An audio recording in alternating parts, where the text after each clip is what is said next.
Hola, muy buenas noches para todos. Feliz viernes, feliz fin de semana para todos. Espero que estén muy bien. Nos vimos la última vez el miércoles, ¿cierto? El miércoles terminamos de analizar Este dolor no es mío, un libro maravilloso, un libro que espero que, aparte de que les haya gustado, les haya dejado muchísimas enseñanzas, tal como me las dejó a mí. Hoy vamos a hablar, vamos a analizar juntos y a resumir poquito, un libro que es relativamente reciente, en realidad es muy reciente, no tiene ni 20 días de que salió, un libro del que últimamente se está hablando mucho. Yo no suelo analizar libros así, no me suelen llamar mucho la atención, pero este libro en particular me lo recomendaron. Quise como darle una ojeadita y me engrapé en el libro. Entonces, quiero que hablemos hoy del libro Me alegra que mi mamá se haya muerto, de Janet McCarthy. Esta muchacha conocida por Nickelodeon. Yo estoy teniendo, qué pena con ustedes, estoy teniendo un problema acá en el chat. Yo creo que es un problema mío, porque, qué pena, hago un paréntesis, la vez pasada, el último directo, no me salía el chat. Ahora me sale el chat, pero no me salen, siempre me salen como las imágenes de las fotos de portada de ustedes y no me salen, pero al menos esta vez me sale el chat, entonces los saludo. Jim, Lupita, Eduardo, Camila, Harry, Erika, hola, muy buenas noches, qué bueno que estén por aquí, qué bueno que se conecten para que hablemos de este libro. Angie, muy buenas noches, para que hablemos un poquito. Este libro, como les dije, lo conozco hace muy poco. He escuchado hablar mucho sobre él. Por estos días se habla muchísimo sobre él, teniendo en cuenta que de donde proviene la historia de la autora de este libro, de esta chica Janet McCarthy, es muy, es muy fuerte. Ella es muy conocida por iCarly y por Sam y Cat, que son unos programas que emitió Nickelodeon hace muchos años. No les voy a hablar mucho de los programas porque en realidad no es que yo fuera fanática de los programas, no es que los conozca mucho porque, siéndole sincera, no me gustaban. Creo que nunca me vi un episodio completo, pero sí conocí los programas cuando estaba adolescente o cuando estaba pequeña. Sí reconocía a la muchacha, sí reconocía a la actriz. Sí supe cuando dijeron que iban a hacer, creo que van a hacer, no sé si ya la están grabando, creo que todavía no la están emitiendo, que van a hacer una continuación de iCarly. Entonces hubo como un revuelo sobre todo esto. Siempre se hablaba muchísimo de la vida de esta chica, Janet McCarthy. Siempre se hablaba muchísimo sobre ella, sobre por qué no estaba actuando. Se hablaba, era como un secreto a voces lo que ocurría con la mamá, era como un secreto a voces los abusos que se habían denunciado dentro de Nickelodeon y dentro del creador de iCarly y de Sam y Cat y también de Victorious, que creo que es el programa más reconocido de esta persona, de este director, productor, creador, como lo llama Janet en el libro. Bueno, poniéndolos un poquito más en contexto, como les decía, el libro es relativamente nuevo. El libro salió ahorita el 9 de agosto. Me lo recomendaron el miércoles, justo el miércoles, que les estaba haciendo la última parte de Este dolor no es mío. Justamente estábamos hablando de sanar la relación con los padres. Alguien me recomienda este libro que ya había visto por todo lado, en todo lado, pues, en la prensa chismosa, hablaban del libro, de lo controversial que podía ser el título, de lo controversial que es la misma portada del libro, porque está la chica sosteniendo una urna. Entonces, se hablaba de todo eso. Y como les digo, yo no soy muy amante de estos libros escritos por personas famosas, no les voy a decir mentiras, no me llaman como mucho la atención porque pues uno sabe también es como un secreto a voces que todo el mundo del espectáculo, en muchas ocasiones es una cloaca donde las personas aguantan y sufren muchísimas cosas, entonces como que no me llamaba mucho la atención. Como les dije, no fui seguidora de los programas, la verdad no me gustaban, el humor me resultaba como tonto, a mí no me gustaba. Y entonces por eso no me llamó la atención. El título había leído que la chica lo escogió por una canción, por una canción de una cantante que creo que se llama Taylor Swift, algo así. Entonces era como que, bueno, de pronto es un libro que habla sobre su experiencia dentro, algo que pues no se hace mucho. Como les decía, secreto a voces de que el programa se terminó por muchas denuncias de abuso, abuso laboral, abuso emocional y otro tipo de abuso a los que el creador de esos programas sometía a las personas que trabajaban con él, personas muy jóvenes, adolescentes en su mayoría. Entonces, pensaba eso, que era como, bueno, como que un libro que hablaba sobre eso, sobre su historia dentro de todo este mundo del espectáculo y pues hay muchísimos libros así. Como les decía, como estábamos terminando de hablar de sanar las relaciones familiares y este libro habla acerca de eso, me llamó un poquito la atención cuando me lo recomendaron. Como les dije, no era muy fanática, no era fanática del programa. Empiezo a investigar, yo antes de leer un libro, bueno, empiezo a buscarlo, lo busco en Amazon y veo que está en inglés. Empiezo a buscar como reseñas del libro, como, bueno, personas que ya lo han leído, que han dicho acerca del libro.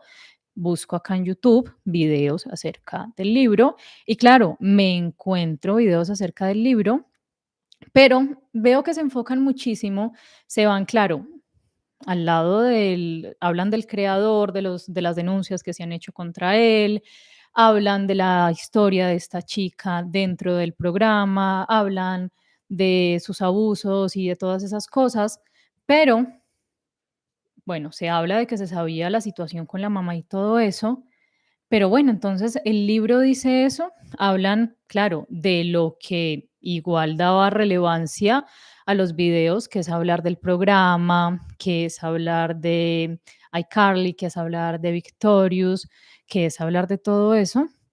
Entonces como que no encontraba información, como bueno, esta gente me está diciendo lo mismo que veo yo en todo lado. Empiezo a buscar como reseñas y veo reseñas, claro, la gente es muy venenosa y decían como, claro, esta muchacha reniega de la fama, pero si no fuera por la fama nadie leería su libro. Claro, es un famoso más que está en el olvido y utiliza un libro así con un título sensacionalista para que lo vean. Entonces digo, bueno, miremos a ver.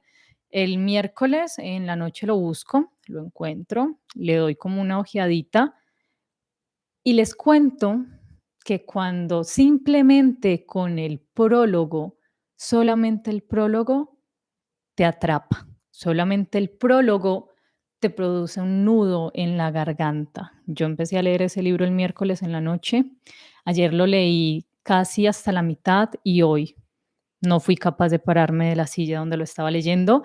Me paraba por ratos porque me daba coraje, me daba muchísima rabia, daba muchísima impotencia.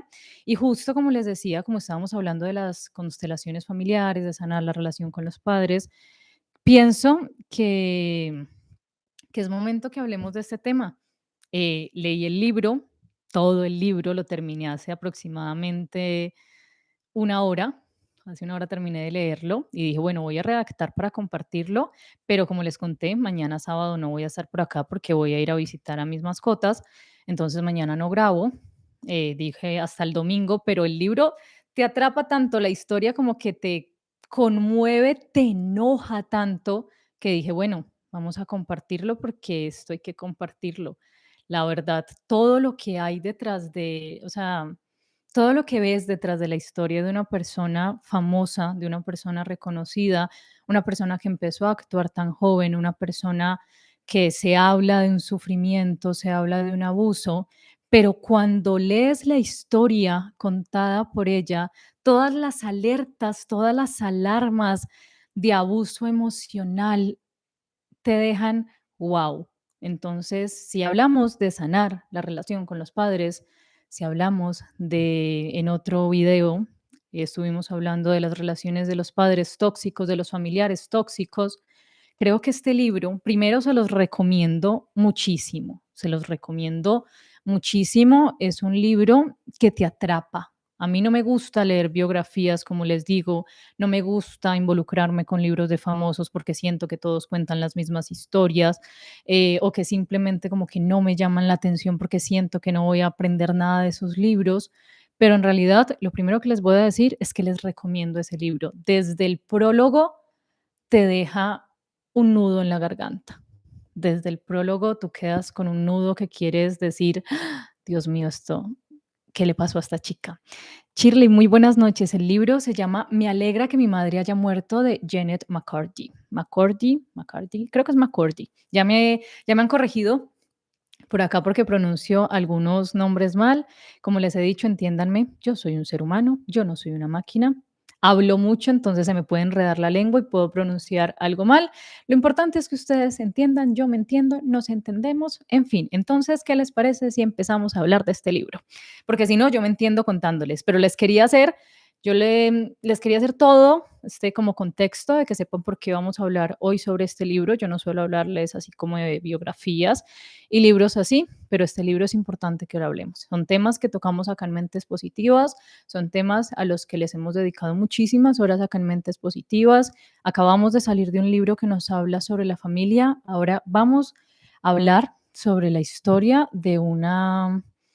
Yo trato de no juzgar, trato de no juzgar, pero como les digo con este libro, mis apuntes, por ejemplo, tengo mis apuntes que subrayado, hasta los he subrayado porque como que había momentos que me daba tanta rabia que como que apretaba el lapicero y decía, Dios mío, me tocó pararme un rato a caminar por la casa, porque hay momentos en serio donde tú estás leyendo y dices, odio a esta señora, odio a esta señora, hasta yo me alegro de que la señora se haya muerto, la odio, en serio, es un, qué ser humano tan, pero después te vas dando cuenta que, claro, lo importante no es la señora, lo importante es la historia que hay detrás, la historia de superación de esta muchacha, la historia de superación de esta mujer, Janet McCarthy, todo el sufrimiento que no se ve en las pantallas, como una persona que trabajó haciendo comedia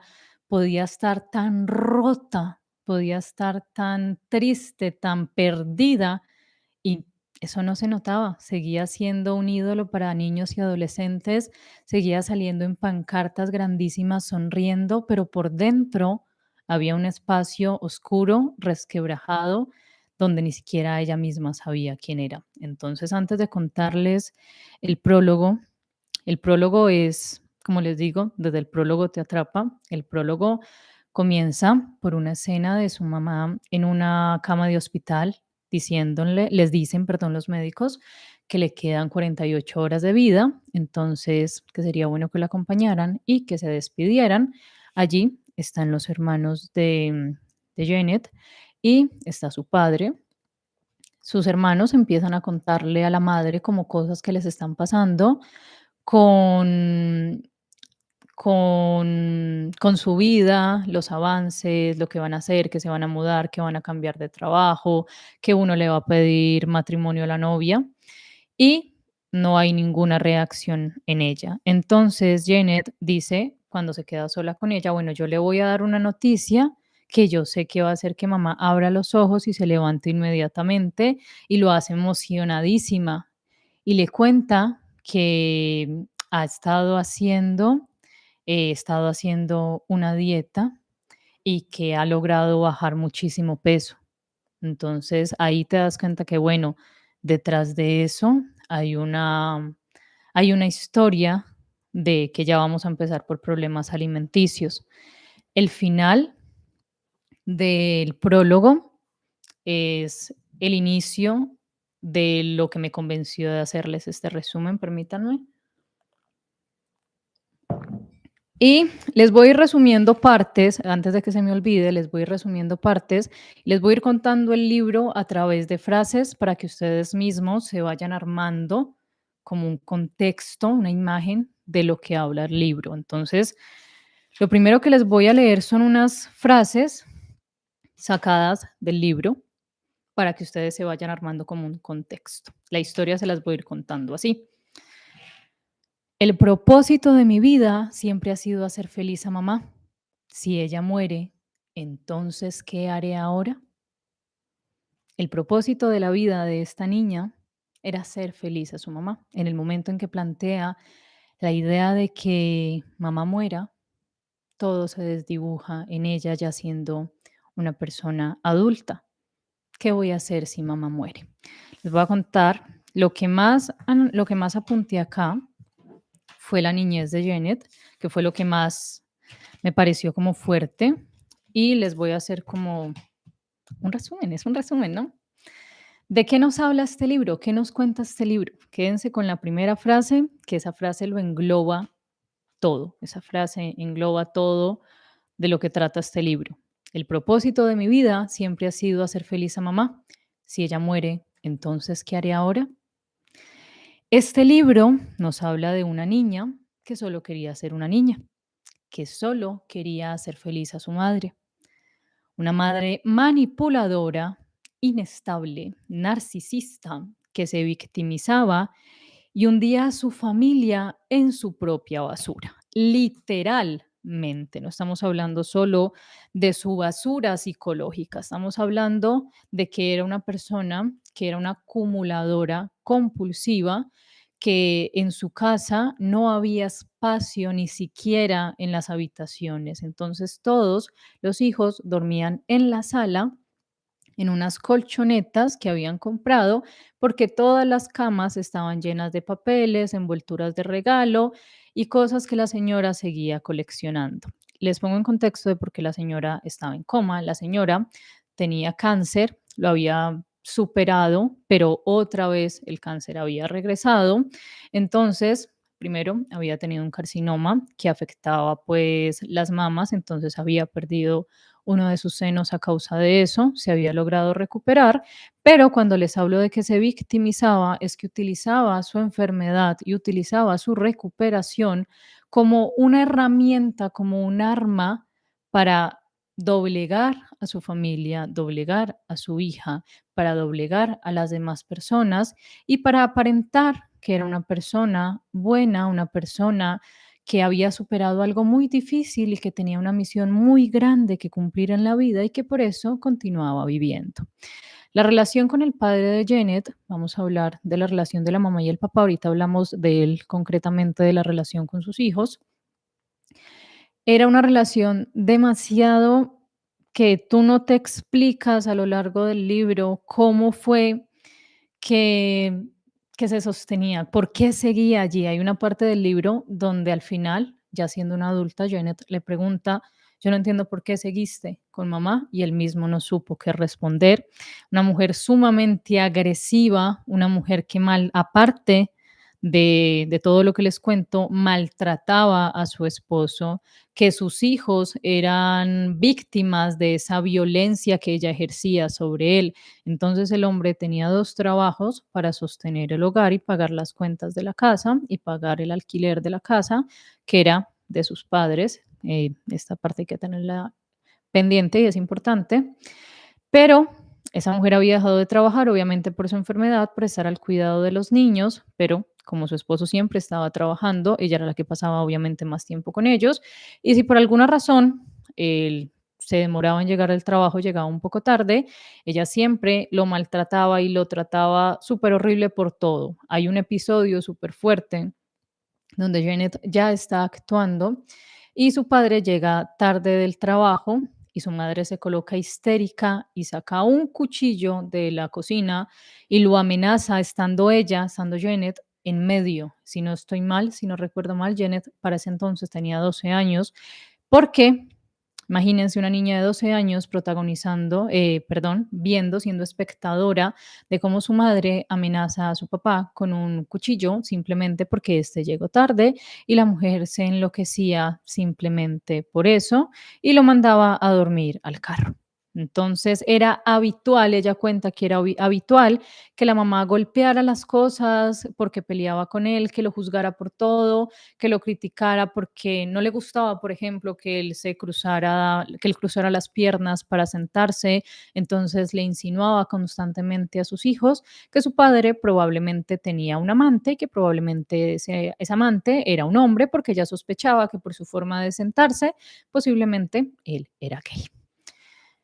A ver, esta mujer, aparte de ser manipuladora inestable, que se victimizaba y hundía a su familia en su propia basura, literalmente ya les expliqué por qué, lo que hizo fue que proyectó sus sueños frustrados, las cosas que no hizo cuando era joven, en una pobre e indefensa niña de 6 años, que fue a la edad en la que empezó a hacer castings y a trabajar en todo este mundo del espectáculo, Janet McCourty. Una niña, esto es muy importante recordarlo, una niña que no quería fama, una niña que no le interesaba y que desde el primer momento no quería ser actriz, una niña que solo quería el cariño y la aceptación de su madre. Hasta aquí lo que me plantea el libro, que son las primeras páginas, es lo que nos lleva a preguntarnos el libro en las primeras páginas que nos cuenta esta historia es hasta dónde puede llegar el nivel de manipulación de un mal progenitor. El libro se encarga de contarnos toda esa historia que, como les digo, es súper fuerte. Por ejemplo, hay un episodio cuando la madre debe llevar a Janet a una audición. A ella no le gustaba mucho conducir porque ellos vivían como en un pueblo alejado de los lugares donde tenían que hacer las audiciones. Y ella empieza a enfrentar su miedo a conducir para llevar a la niña de 6 años a audiciones. Lo primero que le dice en ese paseo es esto: mírame superando mi miedo por ti. Para hacer esto bien es importante que ella desee actuar. Esto es lo primero, esta segunda frase, esperen que me salté, mírame superando mi miedo por ti. Dile eso a un niño de 6 años, cuando lo estás llevando a hacer algo que el niño no quiere hacer. Desde que la niña era muy pequeña, desde que tenía 6 años, su madre empieza a decirle que ella sería una actriz fabulosa, que su belleza, sus ojos, su cabello, su porte le iban a llevar a convertirse en una actriz maravillosa. Eso a la niña Janet de 6 años no le llama la atención. Un niño no quiere fama, un niño no quiere reconocimiento. Su madre le cuenta, Janet le pregunta que si ella en algún momento quiso ser actriz y ella le dice que sí, pero que sus padres no la apoyaron, pero que no se preocupe, que con ella no va a pasar lo mismo, ella sí la va a apoyar, ella sí va a velar por sus sueños. Después de la primera audición, de la primera prueba de audición donde lleva a Janet, lo primero que le dice una de las personas encargadas de producción a la mamá de Janet es esto: para hacer esto bien es importante que ella desee actuar. La persona le dice que le ve potencial, pero que siente que la niña no lo disfruta y que no lo quiere hacer. Entonces, que si ella lo quiere hacer bien, lo primero que tiene que hacer es que debe desear hacerlo. Un rasgo que notas, algo que notas a lo largo del libro es que la mamá siempre contestaba por ella. Entonces, lo primero que dice es, ella lo desea más que nada, desea con todo el corazón ser actriz. La niña, durante un tiempo, hace pequeños papeles en comerciales, de extra. Resulta que encuentran que tiene una gran habilidad para papeles de niños tristes y niños que tienen que llorar. Le dicen que esos papeles son difíciles, que es difícil conseguir niños así, porque generalmente los niños siempre se están riendo. Entonces, lograr encontrar un niño que sepa proyectar esa tristeza, transmitir esa tristeza, es una cualidad de Janet. Lo que no entienden es que esa tristeza es real, porque ella está haciendo algo que no quiere hacer y que simplemente lo está haciendo para complacer a su mamá, para que su mamá se sienta feliz, para que su mamá, digamos que le dé amor y le dé aceptación. Cuando hablábamos de la casa, de que la casa era un lugar inhabitable, Hay una, como les digo, les voy a ir contando la historia desde mi perspectiva y frases que saqué del libro para que ustedes vayan entendiendo. Ella nos dice que esta casa es una vergüenza, esta casa es vergonzosa, odio esta casa. Yo odio cómo estar dentro me hace sentir tensa y ansiosa. Esto lo dice porque ellos asistían a una iglesia de mormones, asistían los sábados, los domingos al servicio y a ella le gustaba estar allí esas 3 horas del servicio porque podía escapar de todo el caos de su casa y podía escapar del caos y del control de su madre porque era el único lugar donde podía comer lo que quisiera, donde podía jugar, donde podía ser un niño. Le gustaba la iglesia porque era un lugar que ella consideraba que tenía un olor a limpieza y a pino, que le gustaba muchísimo ese olor, ya que en su casa era totalmente normal encontrar ratas muertas entre todo el desastre y la acumulación que había, encontrar zarigüeyas en las trampas que colocaba el papá, que por ejemplo el garaje era un lugar que habían tenido que clausurar porque estaba llenísimo de cosas. Entonces, que por ejemplo, donde estaba la puerta para acceder al garaje, habían tenido que colocar el refrigerador y la puerta se había atascado. Entonces, que cada vez que necesitaban algo del refrigerador lo tenían que hacer entre dos personas, alguien que sujetara la puerta mientras el otro entraba corriendo y sacaba lo que necesitaba del refrigerador. Entonces, por eso la sensación, la visión de que no le gustaba estar en su hogar, de que prefería estar esas 3 horas en la iglesia porque era como un escape para ella, salir de un lugar donde no tenía ni su propia cama, salir de un lugar donde solo había basura, acumulación de cosas que se estaban dañando y animales muertos en todo lado y oliendo feo y animales atrapados. Nos cuenta que algo que, bueno, les voy a decir acá porque esto lo voy contando más adelante, pero algo que todavía suena como fuerte, que ella nos cuenta en el libro que a la edad de 8 años, su madre todavía le limpiaba el trasero al ella hacer sus necesidades fisiológicas y le decía que hasta los 10 años ella no podía hacerlo sola.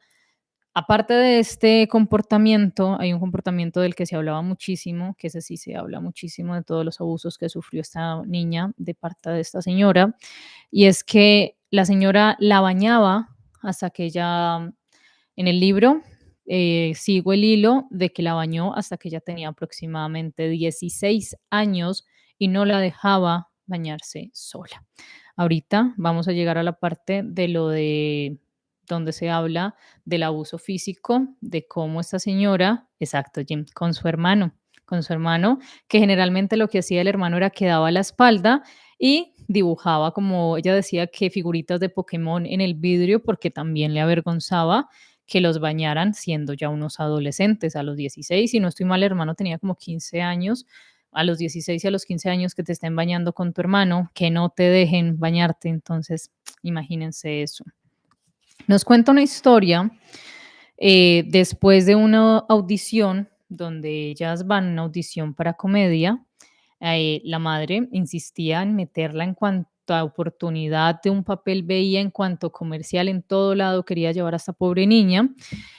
Le cuenta, ella nos cuenta que después de una audición de comedia salen a comprar un helado. Cuando Janet quiere pedir otro sabor al que lleva semanas pidiendo, su madre hace una técnica de manipulación que tenía muy aprendida.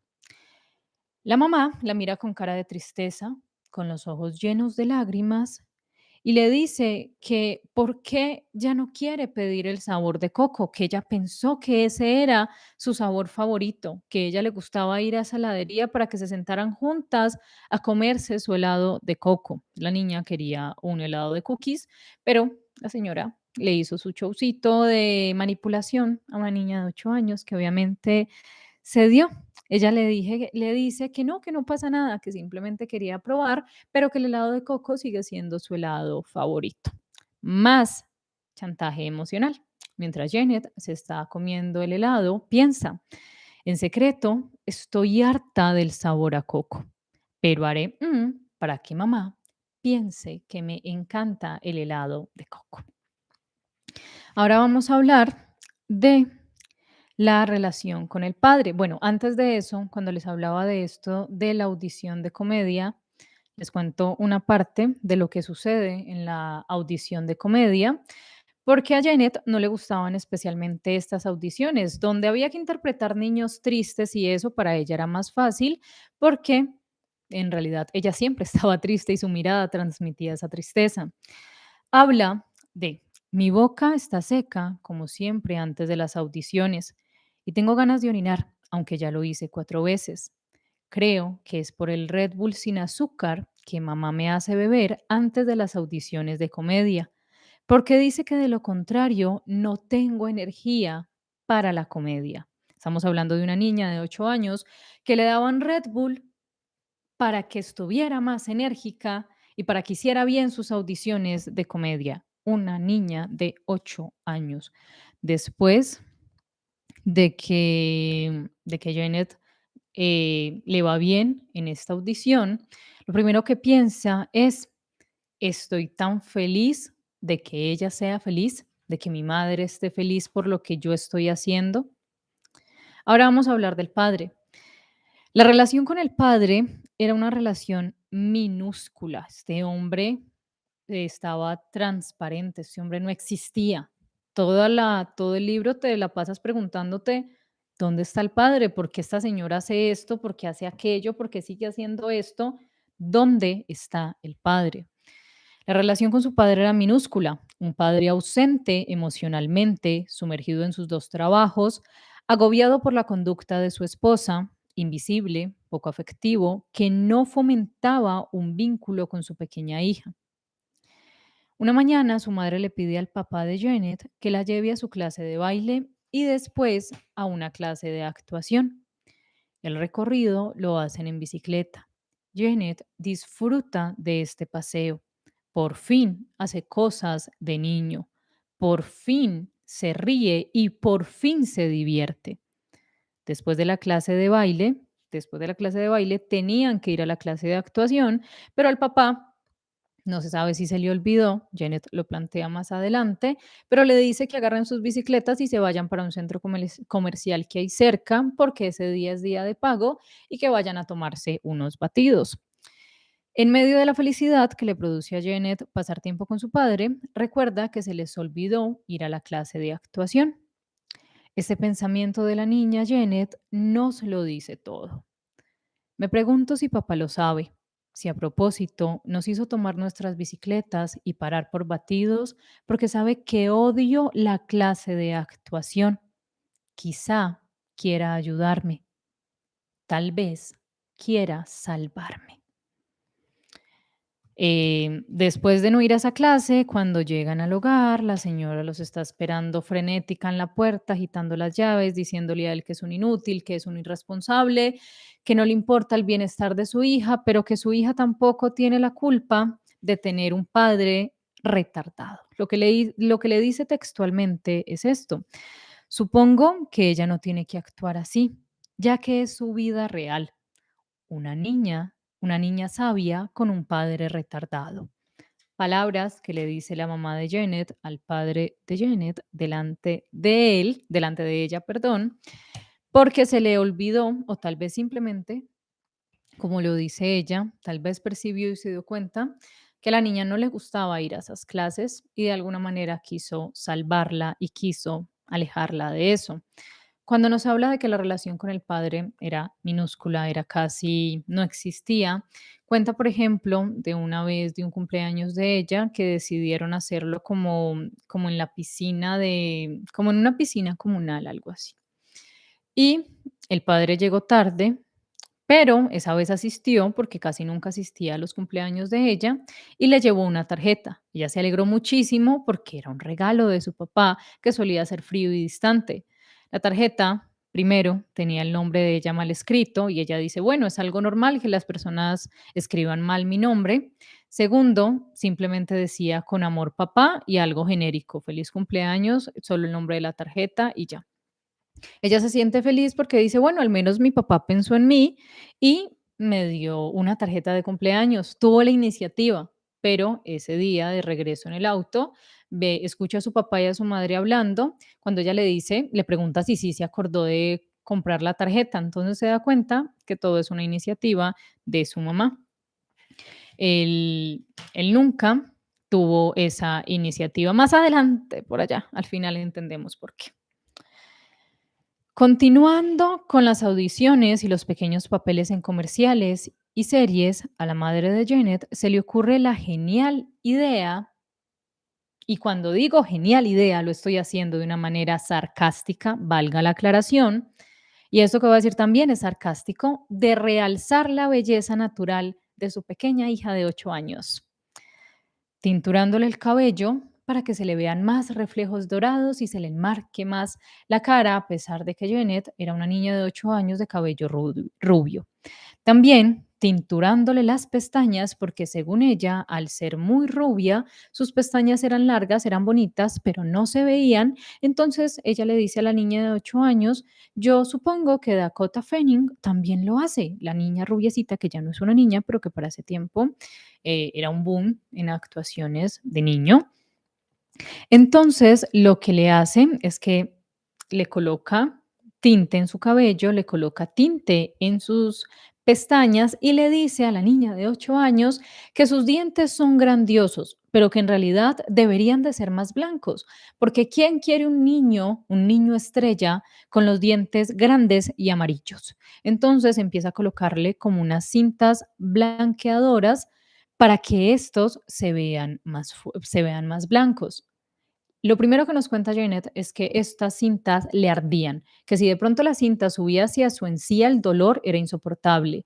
Lo segundo, que cuando le realizaba lo del proceso de tintura en el cabello, le colocaba aluminio y ella sentía que la cabeza se le iba hacia atrás porque era muchísimo peso para ella, una niña de 8 años, y que le colocaba como un montón de aluminio acá abajito, para tinturarle las cejas. Entonces, que en una ocasión ella empieza a sentir como que el tinte le está ingresando a los ojos y trata como de explicarle a su mamá para que le lave la cara y le retire el tinte. Entonces, imagínense ustedes, una señora tinturando a una niña de 8 años para que realce su belleza, porque esto lo empieza a hacer, porque en una audición que hace Janet, no la aceptan porque estaban buscando a una niña más bonita. Y simplemente con eso de niña más bonita, la mamá de Janet empieza a obsesionarse porque tiene que hacer que su hija se vea más linda. Ella cuenta algo acá textual cuando nos cuenta esta historia del tinte. Mi apariencia siempre ha sido de gran importancia para mamá, incluso antes de que empezara a actuar. Actuar solo empeoró la obsesión de mamá con mi apariencia. Actuar solo empeoró la obsesión de mamá con mi apariencia. Ella quería que su niña fuera perfecta y ahorita vamos a ver a qué más la llevó eso de querer que su niña fuera perfecta, porque ¿qué estamos viendo ahí? Lo primero hagamos un paréntesis. ¿Qué estamos viendo ahí? Estamos viendo cómo una persona, como un mal progenitor, empecemos por ahí, proyecta sus frustraciones en sus hijos, algo que se ve muchísimo en todo el mundo del entretenimiento. Eso es algo que se ve muchísimo, que por eso les dije que al inicio como que no me llamaba la atención lo del libro, porque dije, claro, va a ser una historia más de las muchas, muchas que uno lee, pero una historia que vale la pena leer, una historia que vale la pena conocer para comprender muchísimo más y para, si de pronto somos padres o hemos sido hijos de una persona así, entendamos el daño y lo delicado que es esto, lo delicado que es cuando somos personas frustradas y vemos a nuestros hijos como un medio para proyectar esa frustración. Vemos un medio como un juguetico que yo lo coloco a mi antojo y va a hacer todo lo que yo no hice, pero lo voy a hacer desde la manipulación, porque yo he leído muchísimos libros que hablan sobre este tema y siempre hay una manipulación de si no haces esto no te voy a querer, si no haces esto no va a hacer aquello, no. Lo que hacía esta señora era que le decía a su hija, por ejemplo, en pocas palabras, acá tengo algo, una frase que se me olvidó leerles, perdón, Y era que la niña de 8 años pensaba, Janet de 8 años pensaba, estoy tan feliz de ser su mejor amiga, ser la persona más cercana en el mundo a ella. Este es mi propósito. Me siento completa al hacer feliz a mi mamá. La señora no tenía amigos adultos. La señora no tenía amigos adultos porque ella simplemente enseñó a Janet de que había que desconfiar. Tenías que desconfiar de los hombres, de los amigos hombres, porque te iban a traicionar en cualquier momento. Y tenías que desconfiar de las amigas mujeres porque ellas te iban a conocer más a fondo para traicionarte. Entonces, ¿quién era la mejor amiga de la mamá de Janet? ¿Quién le decía, la mamá de Janet, que era su refugio, la persona que más amaba en el mundo y la persona en la que más podía confiar? Exactamente ella.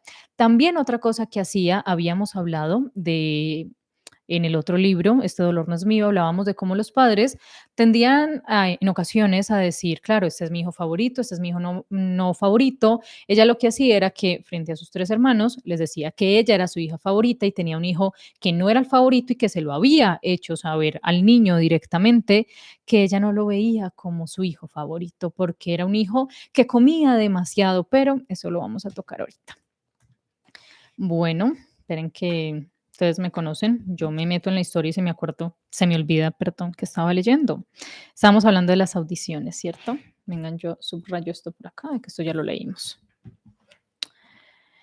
Una noche, en la sala, mientras la madre de Janet y su abuelo ven un programa, este le sugiere a la madre que lleve a Janet a un especialista, ya que le vio un comportamiento errático y esto le hace pensar que posiblemente tenga algún trastorno.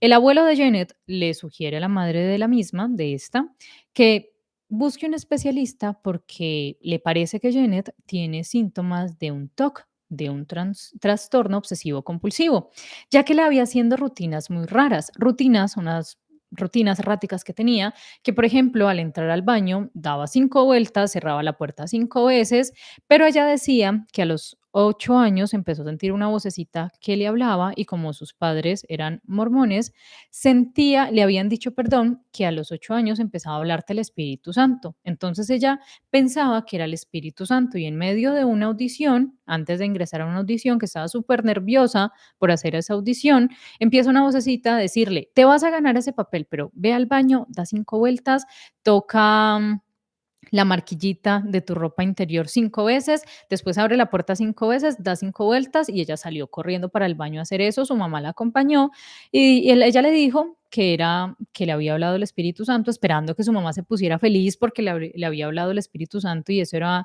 un logro espiritual, pero el abuelo lo vio como lo que era, eso era un trastorno. Lo vio mientras una vez él estaba regando el jardín y la niña estaba ahí practicando los diálogos para una audición que iba a presentar y la vio haciendo estas repeticiones y le dijo por qué no hacía cosas de niña y la niña como que no le prestó como mucha atención porque eso era lo que hacía feliz a su mamá. Cuando el abuelo de la niña le dice esto, como es de esperarse, la mamá de Janet se enoja con él y le responde que su hija es perfecta y que todo en ella está muy bien y que todo en ella es perfecto. Janet está acostada cerca de ellos, aparentemente dormida y escuchando toda la conversación. Piensa en lo que dijo su madre. Ella dice que soy perfecta. Sé que es importante que ella crea, aunque no estoy segura de por qué. No se me permite tener ningún problema. Una niña de 8 años piensa esto. Mi madre piensa, ella dice que soy perfecta. Sé que es importante que ella lo crea, aunque no estoy segura de por qué. No se me permite tener ningún problema. A ver, lo que le dice el abuelo cuando esta charla que les digo que tienen en el jardín, cuando ella está practicando su diálogo, es esto que hasta ese momento Janet pues no se había permitido pensarlo. Él le dice que una niña no tiene por qué cargar con la responsabilidad de una familia. ¿Por qué le dice esto? Porque Su madre, aparte de manipularla para hacer todo esto, le decía que con ese trabajo de las audiciones, con ese trabajo del espectáculo y de la televisión, ella iba a ser muy famosa y que su familia iba a dejar de preocuparse por el pago de facturas, porque ella se mantenía muy estresada, porque le preocupaba que volviera el cáncer y por las facturas que nunca alcanzaba para pagarlas. Entonces, con los dineros, con los pagos que recibía Janet, su madre administraba absolutamente todo. En esa conversación con el abuelo, en el jardín, el abuelo le dice esto: sí, es bueno que mamá se sienta bien, pero también es bueno sentirse bien en algo, incluso si esa cosa te hace sentir muy incómodo a veces, incluso si esa cosa te pone mucha presión, incluso si esa cosa es muy estresante. A veces es agradable sentirse bien en algo. Una niña no tiene por qué preocuparse por toda su familia. Una niña no tiene por qué preocuparse por mejorar la situación económica de su familia. Ahora vamos a hablar de los 11 años. Vamos a saltar a cuando Janet tenía 11 años. Una noche, cuando Janet se está cambiando, perdón, una mañana, cuando se levanta, se da cuenta de que siente un dolor en el área de su pecho. Siente un dolor, se toca y siente una bolita. Se asusta horrible porque como su madre ha tenido cáncer, ha superado ese cáncer, dice, tengo cáncer. Ella piensa, bueno, despierto a mi madre, espero que se levante.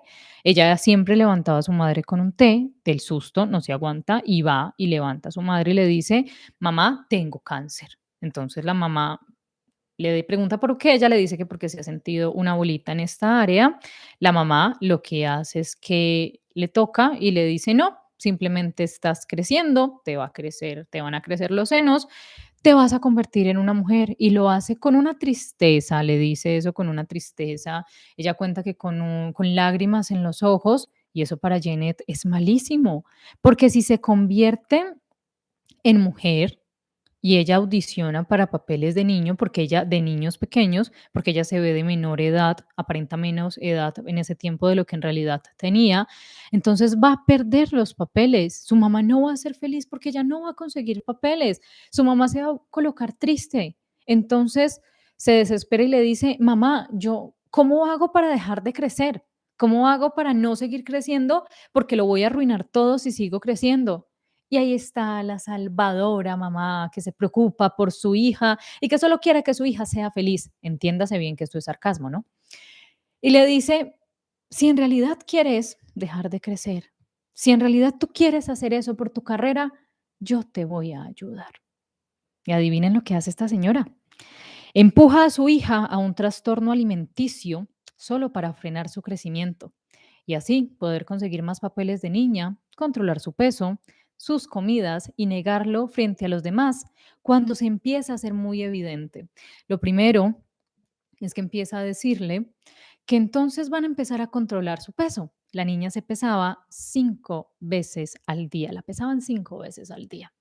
No tenía, empezaron una dieta de restricción calórica, donde comía alimentos hervidos, donde las golosinas que le daban era una paleta de frutas sin azúcar que hacía su madre en la casa, donde no le estaba permitido comer fritos, comer grasas, que una niña quiere un helado, que una niña quiere una hamburguesa, no una pizza, nada, porque estábamos enfocados en que ella se viera de menos edad. Eh, ¿Qué más? Esperen, qué pena con ustedes, me perdí, me perdí. Después de cuando empieza todo esto, días después, semanas después, Janet tiene una cita en el médico la pesa, la niña, una niña de 11 años que ya le preocupa ver una pesa. Se había pesado en la mañana en la casa y decía que estaba en, no me quiero equivocar si eran 49 libras, no me quiero equivocar, pero digamos que estaba en 49 libras, porque no recuerdo el peso exacto y no me quiero equivocar.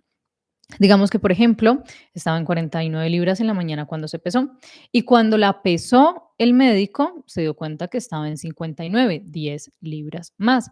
Entonces ella se asusta y se preocupa horrible y el médico le dice a la mamá que si pueden hablar un momento afuera y le dice que le preocupa que Janet está muy baja de peso para su edad y le dice que posiblemente tenga anorexia. La primera vez que Janet escucha este término y su madre, como toda una buena madre que es la señora, notes el sarcasmo, le dice al médico que se preocupa, que no, que ella come normal, que no entiende por qué, pero que va a estar más atenta a, a su comida, a lo que come. Días después, a la salida de una clase de baile, una de las tantas clases de baile que asistía Janet, porque la metió en una cantidad de cursos y de clases de baile.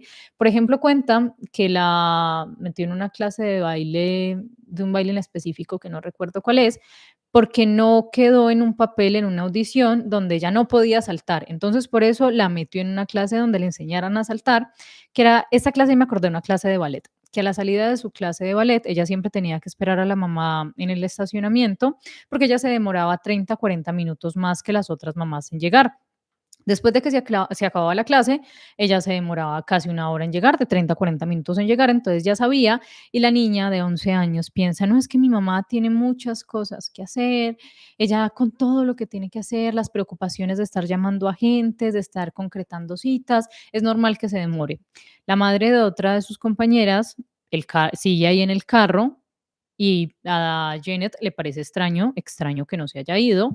Cuando llega la mamá de Janet y ella la ve, antes de subirse al carro, la mamá de la otra compañera se baja del carro a hablar con la mamá de Janet y le dice que Janet se ve muy flaquita y se ve muy pequeña para la edad que tiene, que si no ha considerado en llevarla al médico porque parece que tuviera anorexia. La segunda vez que Janet escucha ese término, le pregunta a su madre, ¿qué es eso? ¿Qué es anorexia? ¿Y por qué dicen que lo tengo? Y les dice, no, eso no es nada, eso son cosas que le dan a la gente enferma, tú no tienes nada de eso, ellos no entienden nada. Entonces el médico ya lo había dicho y la madre de la compañera ya lo había dicho y la señora le dice a su niña de 11 años que, que bueno, que lo que tiene no es nada. Bueno, vámonos a otra frase. Una niña de 11 años con este pensamiento. La diversión no es algo con lo que esté particularmente familiarizada. La vida es una cosa seria. Están pasando muchas cosas en este lugar. Estar preparado y trabajar duro, hacerlo bien, es mucho más importante que divertirse. Eso pensaba Janet cuando tenía 11 años.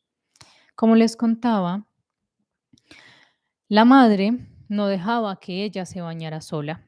Ella la bañaba, revisaba sus partes íntimas para asegurarse de que no hubiesen bultos, protuberancias misteriosas, porque podía ser cáncer, algo que para Janet era incómodo, pero que se había vuelto algo del común porque su madre siempre lo hacía, le decía que ella la tenía que bañar porque sentía que ella no se sabía bañar bien, que todavía no estaba lista y que le preocupaba que andara por ahí con el cabello grasoso y oliendo mal, entonces ella la tenía que bañar y le revisaba sus partes íntimas para ver, para palpar que no sintiera protuberancias ni nada, porque de pronto algún bulto era cáncer.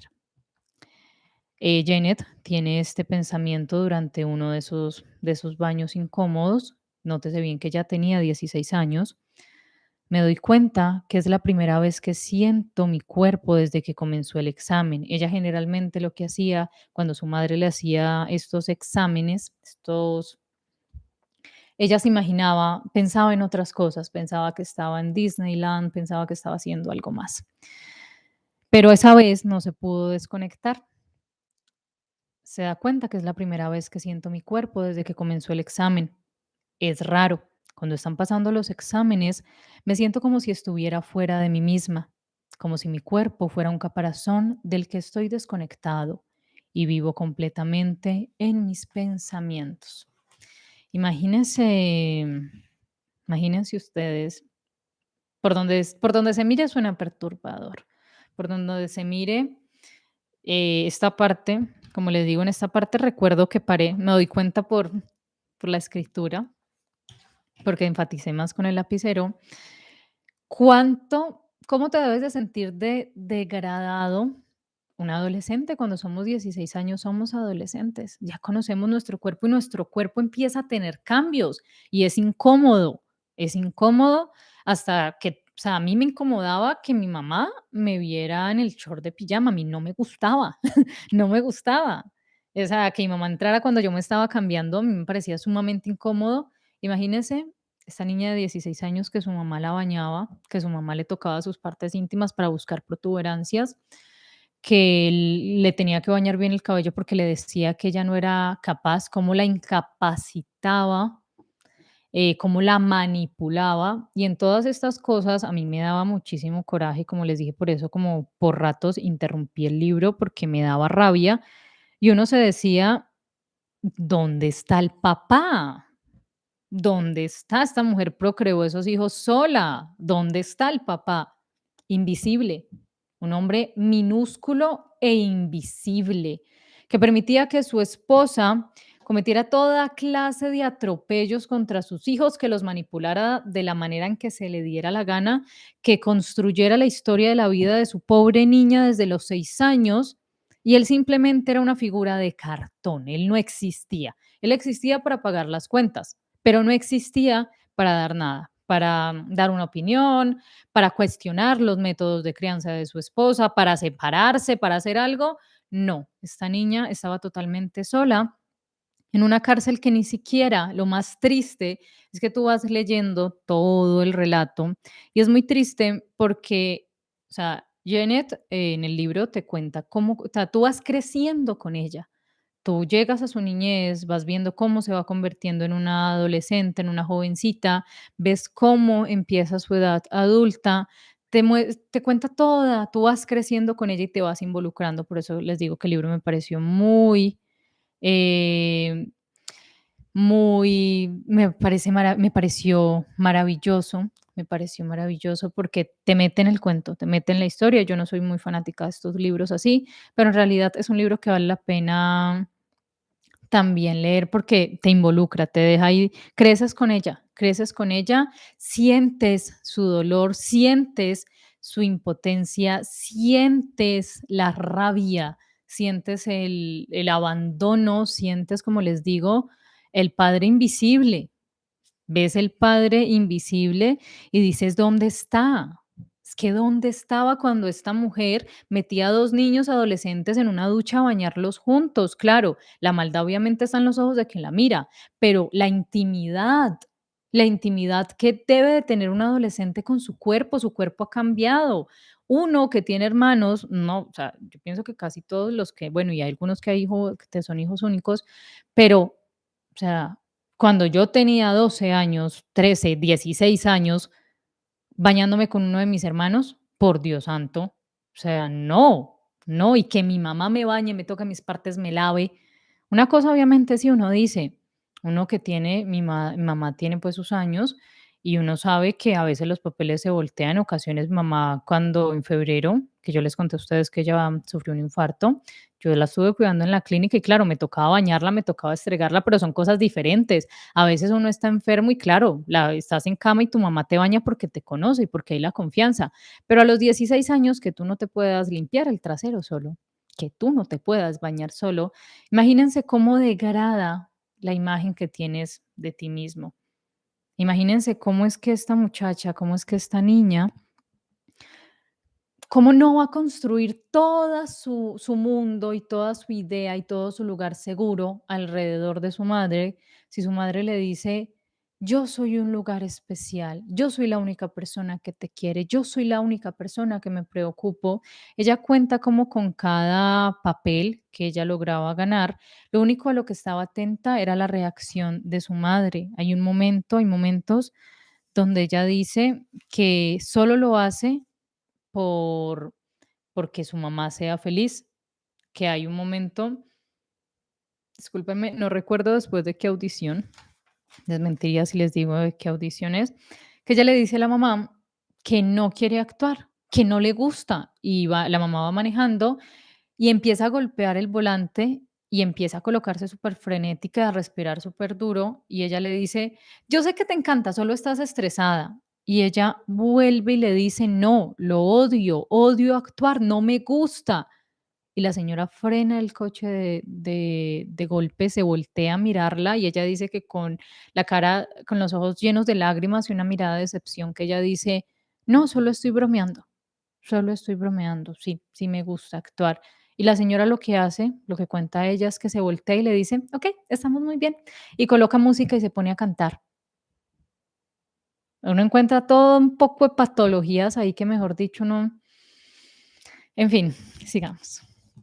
Ya da un salto a los 16 años, que es cuando empieza a audicionar y empieza y conoce todo este mundo de Nickelodeon, de iCarly. Ya cuando llega a al programa iCarly, aparece otra figura de manipulación y de abuso. A lo largo de la vida de Janet se repite muchísimo y es algo muy triste porque se repite muchísimo todo este patrón que se armó en casa, que armó su mamá, de manipulación, de abuso, de minimizar lo que siente, minimizar lo que piensa. El creador del que tanto se habla, este personaje, este director del programa, este hombre que ella describe como alguien con dos lados, con dos personalidades, uno generoso y exageradamente gratuito, que puede hacer que cualquier persona se sienta la más importante del mundo. Y el otro lado, mezquino, controlador y aterrador, que puede derribarte y humillarte. Cuando ella ingresa a todo ese mundo de Nickelodeon, de iCarly y todo eso, cuenta lo que es encontrarse con este personaje, que como es lo que más aparece por ahí del libro, que fue la primera persona que le dio a beber alcohol cuando ya tenía 18 años. Legalmente todavía no era mayor de edad, en Estados Unidos, si más no estoy, es a los 21 años. Le da a beber alcohol, una mezcla que ella dice, que la invita como a cenar, es como para hablar algo del personaje, de un proyecto nuevo, perdón, en donde la va a incluir. Le da pues una cena que es carne, patatas, y ella se siente súper culpable porque no puede comer eso, porque pues eso no está en la dieta que su mamá le tiene. Y le dice que beba alcohol, que los personajes de Victorious, que los actores, perdón, de Victorious siempre se emborrachaban y que los de Carly son como más mojigatos, que están más pequeños y que ese descontrol es bueno.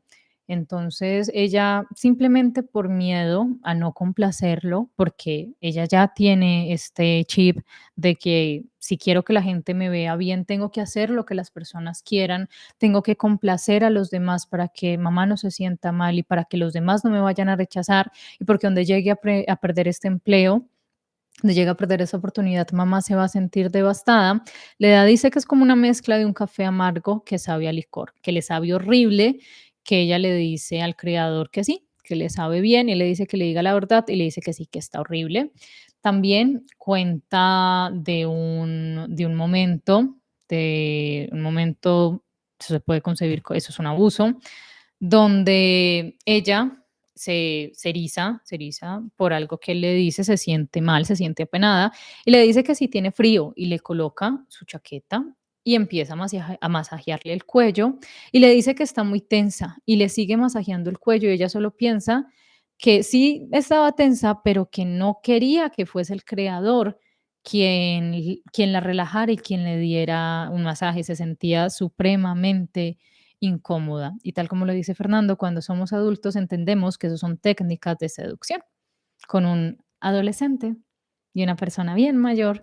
Y claro, ahora entendimos, eh, ahora entendemos, perdón, de dónde proceden todas las denuncias de abuso detrás de esta historia de este personaje. Hay muchísimas cosas, cosas horribles, cosas horribles.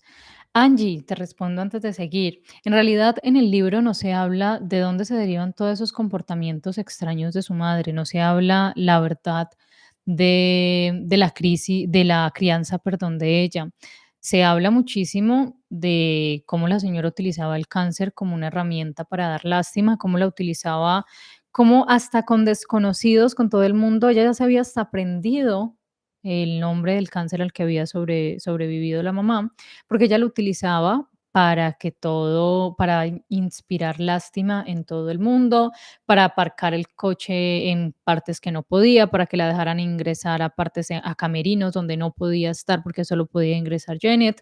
En realidad no se habla de la crianza de ella, en realidad de ese tema no se habla, pero créeme que hay casos así donde tú te vas, yo me voy al lado extremista y digo que nada justifica uno ser tan porquería. Porque como les digo, yo odié, de verdad, o sea, hubo momentos donde tuve que frenar el libro porque me da muchísima rabia. Estuve leyéndolo todo el día y lo terminé ahorita a las 8 y algo, pero, o sea, claro, estos casos uno los ve muchísimo. Por ejemplo, todo lo que ha pasado con, con Britney, o sea, que uno dice como un padre, como una madre, o sea, alguien que yo supongo que cuando fue bebé, cuando te diste cuenta que venía en camino, te debiste haber alegrado. ¿Cómo puede ser uno tan porquería? Porque me disculpan la expresión, pero no se me ocurre otra expresión para hacerle eso a un hijo, para no permitirle ser. O sea, traes un hijo al mundo simplemente sacando fotocopias de ti para que llenen tus vacíos. O sea, el libro, como les digo, es fuerte. La verdad, yo pienso que estoy también emocional porque lo terminé de leer ahorita. Entonces yo sé que de pronto alguien me va a comentar después y me va a decir, es que le estás dando desde una perspectiva no objetiva, sino desde una perspectiva radical. No, lo estoy, como yo les digo, yo les hago un análisis y un resumen desde mi punto de vista. Yo les cuento lo que yo entendí, lo que a mí me pareció. Siempre les hago la invitación a que si les llama la atención, lean el libro, es muy interesante y todos sacamos conclusiones, todos sacamos conclusiones juntos, conclusiones diferentes, pero yo les cuento desde mi punto de vista y por eso por eso les escribí y les voy a estar compartiendo durante todo el directo frases textuales del libro para que no sea solo mi opinión, como me dirían, poco objetiva. Es que ya me ha pasado en los comentarios y a veces me da como risa. A veces como que, ay, perdón. ¿Por qué creen que digo tanto que uno es humano y se equivoca? Porque pues todos nos equivocamos, ¿no? Ella cuenta que hay como un respiro cuando entra iCarly porque conoce a Miranda. Miranda se convierte en una amiga que ella nunca había tenido una amiga así, que por ejemplo cuando ella cuenta una anécdota cuando recién le dieron su camerino propio y que le gustaba, porque antes cuando era solo como un personaje secundario, era una mesa donde iba y cogían como comida, pero no, ya tener su camerino, hay muchas anchetas de muchas empresas, entonces por ejemplo hay una ancheta con frutas y eso sí lo permite comer la mamá, y otra ancheta con quesos y jamones y la mamá le dice que se los va a llevar a la casa a los hermanos y Miranda, con quien iba a compartir el show, perdón, le envía una ancheta con dulces y con una tarjeta para ir a cine como por ciento y algo de dólares. Y ella se siente muy agradecida y la mamá le dice que le dé la tarjeta, pero que ni se le ocurra mirar esos dulces. Ella empieza a desarrollar una amistad con Miranda que a lo largo del libro es bonita y también ves que es como un escape para esa pobre niña que no tenía una vida propia, que no tenía una identidad y que no se le permitía. Cuando habla de no tener una identidad, su madre siempre la vestía de rosado. Siempre para todas las audiciones la vestía de rosado, siempre trataba de que toda su ropa fuera rosada para que se viera más femenina, para que se viera más femenina. Cuenta la historia de que esto lo hace porque primero la audición que donde no quedó seleccionada, que porque le han dicho que era una niña fea, que no le dijeron fea, perdón, le dijeron que estaban buscando a una niña más bonita. Ella lo interpreta como que le dijeron fea, pero en realidad miento, no le dijeron eso, solo le dijeron que buscaban una niña con unos rasgos diferentes. Entonces la mamá la lleva a una audición, ella cuenta muchísimo eso, con una camisa rosada, con un corazón de lentejuelas rosado, una falda y unas botas. Entonces ella le dice a la mamá, mamá, con esta ropa me veo como una prostituta. Entonces la mamá se ríe y le dice que de dónde sacó esa palabra, de dónde la aprendió. Ella le dice que en un programa que habían visto juntas y la mamá le dice como, no, las prostitutas no se ven tan bien, tú te ves preciosa. La niña va y audiciona, ya me acordé, es para un programa donde necesitaban a un niño, creo que era para Grey's Anatomy, creo que era para Grey's Anatomy, creo, era un programa así, y necesitaban una niña de aproximadamente 11 años, que hiciera el papel de un niño andrógino, perdón. Y como ella era pendiente, pues, ella era pendiente de que la niña se viera menor, de que estuviera, pues, flaquita y pequeña, se adaptaba al personaje, pasó como varios filtros, pero al final le dicen que no, que necesitan una niña que se vea más femenina. Entonces la señora empieza con su obsesión, que ella se tiene que vestir siempre de rosado, entonces toda su ropa era rosada. Janet cuenta que, por ejemplo, cada año la mamá solía asistir como a digamos que era como una especie, no era una feria, no era una feria, pero digamos que es como una feria, como una exposición donde varios sobrevivientes de cáncer hacen como concientización acerca del cáncer de mama, también se venden como productos, dan recordatorios, y ella dice que a su madre le gustaba ir, pero que ella sentía que no lo hacía en realidad porque digamos que porque que le generara, digamos, simpatía las historias de las personas que habían sobrevivido, ni que quisiera ayudar, sino que simplemente iba por las cosas gratis. Entonces, cada año se traía, por ejemplo, una camiseta conmemorativa, y la camiseta de ese año había sido una camiseta morada. Entonces, Janet dormía con esa camiseta, y cuando se levanta se da cuenta que le gusta muchísimo ese color, que es un color muy bonito. Entonces, ella lo que cuenta es esto, así textual: no puedo dejar que mamá sepa que me gusta el morado, ya que mamá prefiere el rosa. Se le rompería el corazón si de repente anuncio que he cambiado mi color favorito por uno que no es el suyo.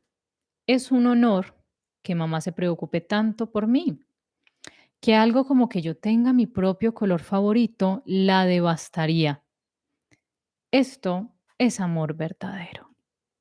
Así lo concebía Janet cuando tenía 16 años. Cuenta que pasaba muchísimo lo que les decía, que la mamá utilizaba su ser sobreviviente de cáncer para dar lástima a los demás. Entonces lo que hacía era que cuando iban a las audiciones y ella se quedaba en el salón de mamás, cuando Janet volvía por alguna razón, la mamá estaba contándole a todo el mundo su historia de cómo había sobrevivido al cáncer, y ella cuenta que mamá está agradecida y feliz cuando se siente vista, valorada y nutrida. Cuando los demás se conmueven de ella y le dicen que es una mujer fuerte, que a todo lo que ha sobrevivido, también cuenta que hasta los 14 años todavía andaba en el asiento de atrás, en el asiento elevado, que no la dejaban entrar en el asiento, no la dejaba sentarse adelante, y no la dejaba, todavía andaba en la sillita esta, en el asiento elevado, porque la mamá todavía la trataba como una niña. También cuenta, por ejemplo, algo que se me saltó, cuando le dieron la llamada, cuando le llamaron a la mamá y le avisaron que ella había quedado seleccionada para iCarly, ella nos dice esto: cuando dieron la noticia de que he reservado su papel en iCarly, todo va a ser diferente ahora, lo que pensó Janet, todo va a ser diferente ahora, todo va a estar mejor. Mamá finalmente será feliz, su sueño se ha hecho realidad. Janet había sido seleccionada para un papel grande como lo era esta serie, pero lo único que ella pensaba era que todo iba a ser diferente, que todo iba a estar mejor, y que la mamá finalmente sería feliz, que su sueño se había hecho por fin realidad, el sueño de la mamá, una despersonificación que hay allí, donde esta niña con 14 años, no, uno a esa edad está construyendo su personalidad. ¿Quién soy? ¿Qué me gusta? ¿Qué no me gusta? ¿Qué quiero de la vida? Y por eso es muy común que empiece como una etapa de rebeldía, porque empezamos como a soltarnos de los lazos de papá o de mamá. Empezamos a decir, ya no me gusta esto, ya no me gusta ponerme esta ropa, ya no me gusta peinarme así, ya no me gusta ir al colegio con este bolso, ya no me gusta que me compren cuadernos de figuritas porque ya me da vergüenza. Pero esa niña con 14 años no tenía una personalidad. Lo único que estaba haciendo era logrando y lo único que estaba haciendo era llenando todos los vacíos que su mamá no había llenado y que la utilizaba simplemente como un espejo para proyectar todas sus frustraciones. Cuenta que en una cena, una reunión, perdón, a los que las invitó el creador de iCarly, a la mamá y a ella, para contarles que estaba sorprendido por todo el talento que tenía Janet y que tenía ganas de hacer un spin-off de iCarly y que ella había sido seleccionada, que era un proyecto que demoraba tiempo, pero que ella había sido la seleccionada. Janet dentro de sí se siente frustrada porque pensaba que se iba a acabar rápido iCarly, pero ahora se da cuenta que tiene un papel para otro, donde ella va a estar en la vista de todos, va a ser un personaje principal. Y ella lo que dice es, me siento de la misma manera con el creador que con mamá, nerviosa, desesperada por complacer, aterrorizada de pasarme de la raya. Ponlos a los 2 juntos en la misma habitación y estoy abrumada. Así se sentía ella en las reuniones donde estaban los 2, donde debatían de su futuro, lo que iban a hacer, mientras ella simplemente estaba ahí siendo un espectador. Su mamá le había algo que hablaba de cuando fue a la audición para iCarly, era que su mamá le había enseñado que al sonreír tenía que mostrar mucho los dientes. Entonces, cuando el creador le dice eso y le dice que si no se siente feliz, ella hace su sonrisa falsa, mostrando exageradamente sus dientes, tal como le enseñó su mamá. Después nos empieza a contar lo que pasa con la fama. Alguien que no quería fama se da cuenta que ya no puede salir a ningún lado porque todo el mundo la reconoce, le pide una foto, le pide que firme y su mamá le decía o sea, digamos que ella estaba acá tomándose la foto con la persona que se la pedía y la mamá estaba al frente diciéndole cómo posar, cómo sonreír, llamando más personas para que se tomaran fotos con ella, mientras eso a ella le producía ansiedad y la agobiaba porque era algo que no le gustaba. Su mamá le hacía practicar en casa su firma, que porque el apellido se tenía que ver bien, entonces enfatizaba en que hiciera la C de Cardi bien, que hiciera, ay no, no es Cardi, estoy perdida, que hiciera bien, perdón, la C de su apellido McCarthy. Entonces, para ella era algo muy agobiante. Algo que ella cuenta aquí de la fama es esto. El tipo de fama que tengo ahora me está causando un nivel de estrés que no sabía que era posible. Sé que todos lo quieren y todos me dicen lo afortunada que soy de tenerlo, pero lo odio. Estoy cansada de que la gente se acerque a mí como si fueran mis dueños, como si les debiera algo. Yo no elegí esta vida, mamá fue quien lo hizo. Ella dice que odiaba tomarse fotos con las personas, que las personas ni siquiera la llamaban por su nombre, que eso le parecía una falta de respeto, porque las personas la llamaban por el nombre de su personaje. Entonces le decían, Sam, ¿es verdad que andas con un calcetín para golpear la gente? Sam, ojo, te tropiezas. Entonces era como la gente, y es algo que pasa muchísimo, algo que pasa muchísimo, algo que también cuenta que se había vuelto muy normal que los paparazzis estuvieran detrás de ella y que su madre cuando los veía la regañaba para que posara bien y ella los saludaba y para ella eso le producía ansiedad. Ella decía, mi ansiedad me hace complacer a la gente. La fama es algo que mamá quería y yo quería que ella lo tuviera, que ella fuera feliz, pero ahora que lo tengo, me doy cuenta de que ella es feliz y yo no. Su felicidad llegó a costa de la mía. Me siento robada y explotada. Este pensamiento ya lo tenía cuando tenía 18 años y se sentía agobiada por eso, porque no podía salir a ningún lugar sin que hubiera una avalancha de adolescentes y de niños pidiéndole fotos, diciéndole que dijera una frase de su personaje diciéndole: "Sam, tienes la media para golpear, tienes esto", y es algo que pasa muchísimo. Yo me sorprendo muchísimo. Hace poquito había visto algo que ocurrió en México con una cantante de reguetón, creo que se llama Rosalía, que cuando llegó a esa mujer se armó una avalancha de gente que se le notaba la cara de incomodidad y notabas como si estuviera a punto de un ataque de pánico porque eran personas ahí, los guardaespaldas, los de seguridad, no podían contener esa cantidad de gente. Lo mismo que pasa con los actores, que ella hablaba, Janet habla muchísimo de eso, de cómo se fue sintiendo frustrada porque se dio cuenta que aparte de que no le gustaba la actuación, estaba enfrascada, que los personajes adolescentes siempre enfrascaban a las personas porque la audiencia siempre, por ejemplo, algo que pasaba muchísimo con Miley Cyrus, con Hannah Montana, que lograr quitarse ese traje, ese estigma de Hannah Montana, que dejaran de decirle Hannah Montana, fue algo que ella ha contado a lo largo de su vida, de su historia musical, cómo ha logrado irse quitando esa identificación. Pero las personas, eso yo siento que, yo no sé eso que no quiero juzgar adrede algo que no conozco muy bien, pero es algo que también uno ve la gente quejándose, porque, por ejemplo, lo noto que pasa muchísimo acá en estos lados de Latinoamérica, creo que en Europa y en Estados Unidos es como diferente.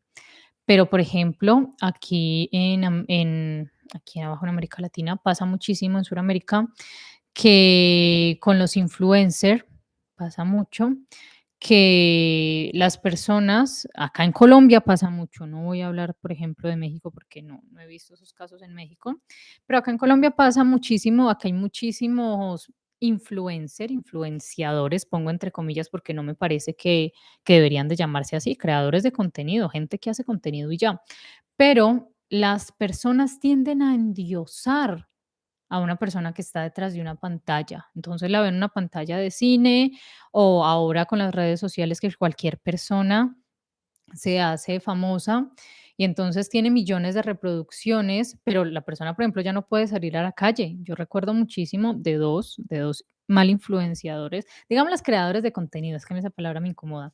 Digamos, dos creadores de contenido colombianos, contenido, eh, ustedes me entienden, mi cara lo dice todo, que ellos tienen guardaespaldas y ellos no pueden salir porque al lugar que salen lo colapsan. Y recuerdo de uno, un personaje muy desagradable, que a mí me parece sumamente desagradable, que en unas vacaciones con su familia tenía que utilizar pasamontañas y la gente decía, no, es que ese tipo tan exagerado, exagerado, el pobre tipo se quitaba el pasamontañas y llegaba una avalancha de adolescentes y de gente tirándole el bebé para que se tomara una foto con los bebés.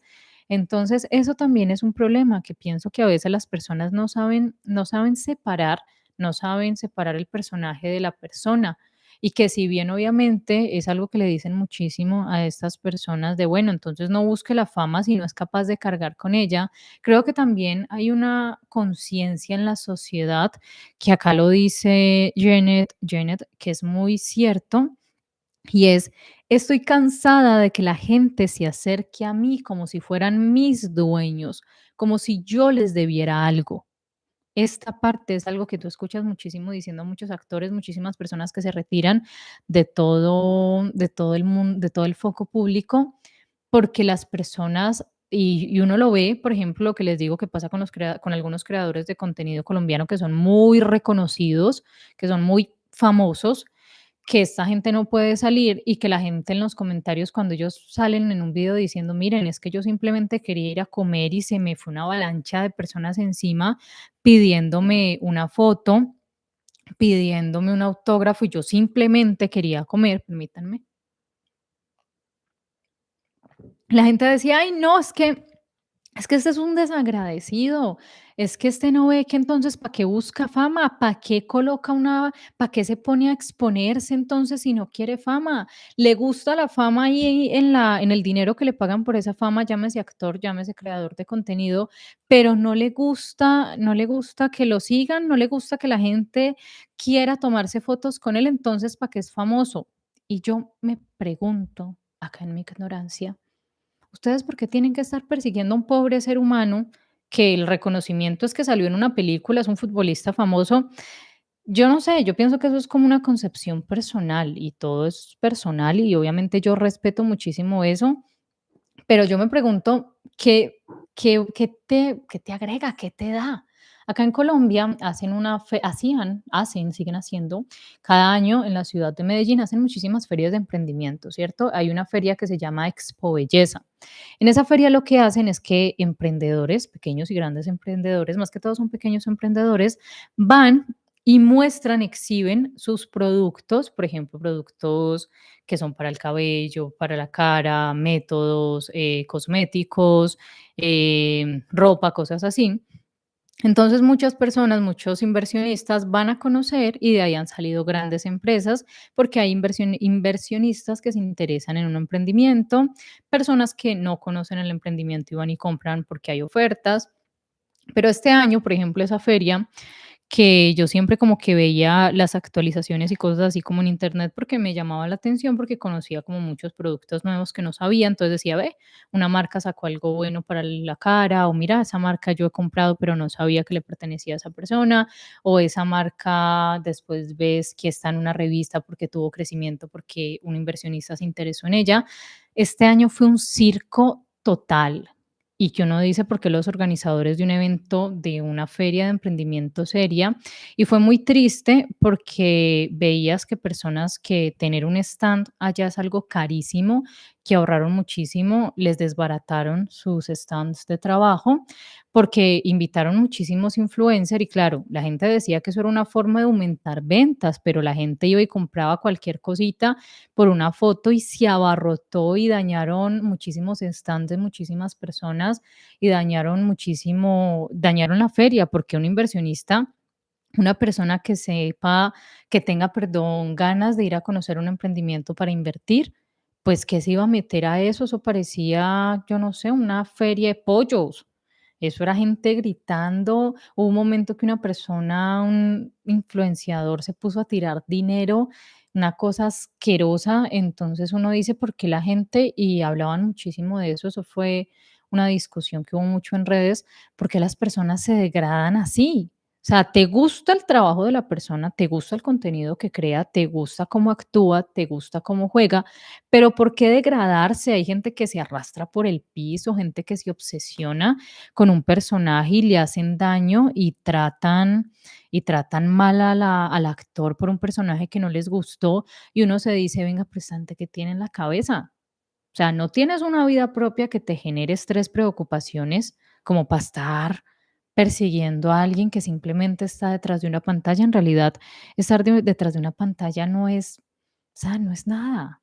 Sí, logras transmitir algo a otra persona si eres cantante, si haces arte, si puedes dar algo que sea para el crecimiento de las personas fabuloso, pero ese fanatismo eso es malísimo y desde la perspectiva de esta chica era era algo que la agobiaba, era algo que le producía ansiedad, porque las personas simplemente piensan que porque alguien es famoso, entonces les pertenecen. Y tú ves en los conciertos cómo la gente la jalan, cómo les tiran cosas y los aporrean, los golpean, cómo los tratan horrible, cómo, por ejemplo, si dos famosos tienen una relación y la rompen, cómo los tratan horrible. O sea, ¿por qué la gente se adueña de la vida de alguien cuando tiene una vida pública? ¿Qué les da ese permiso? ¿Qué les da ese derecho?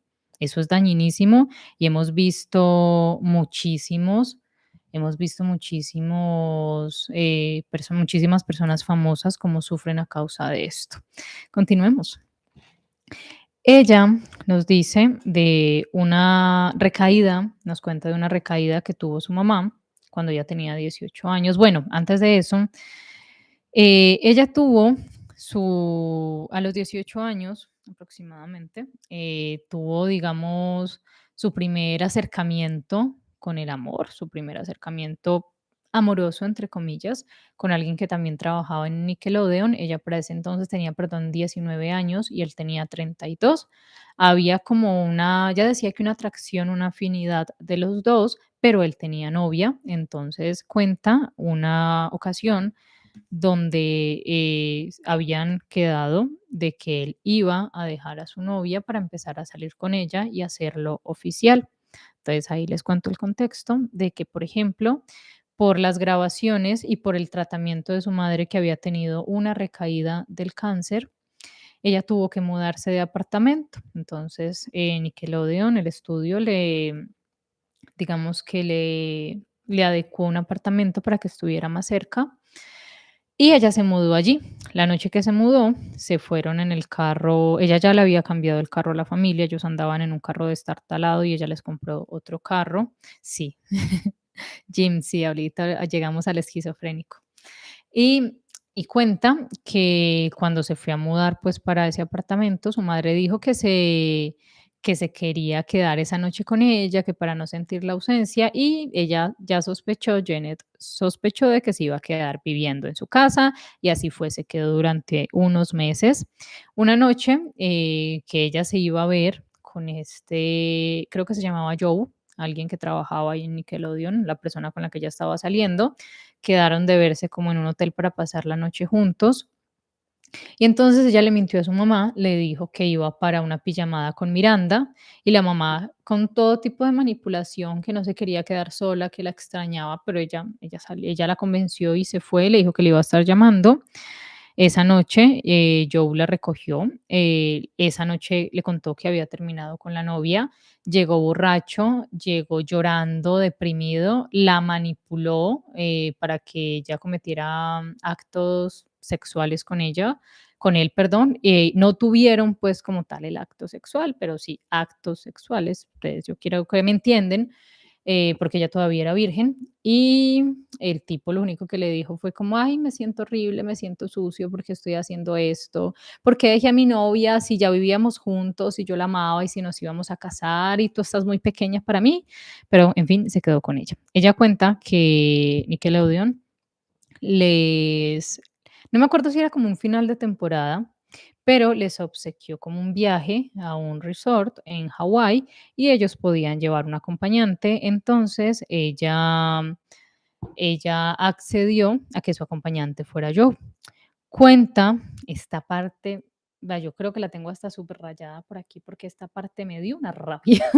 Ella cuenta que en ese viaje con Joe todavía no habían tenido relaciones íntimas, ella todavía se mantenía sin tener intimidad porque habla de que todavía tenía como los principios mormones que decían que hasta el matrimonio.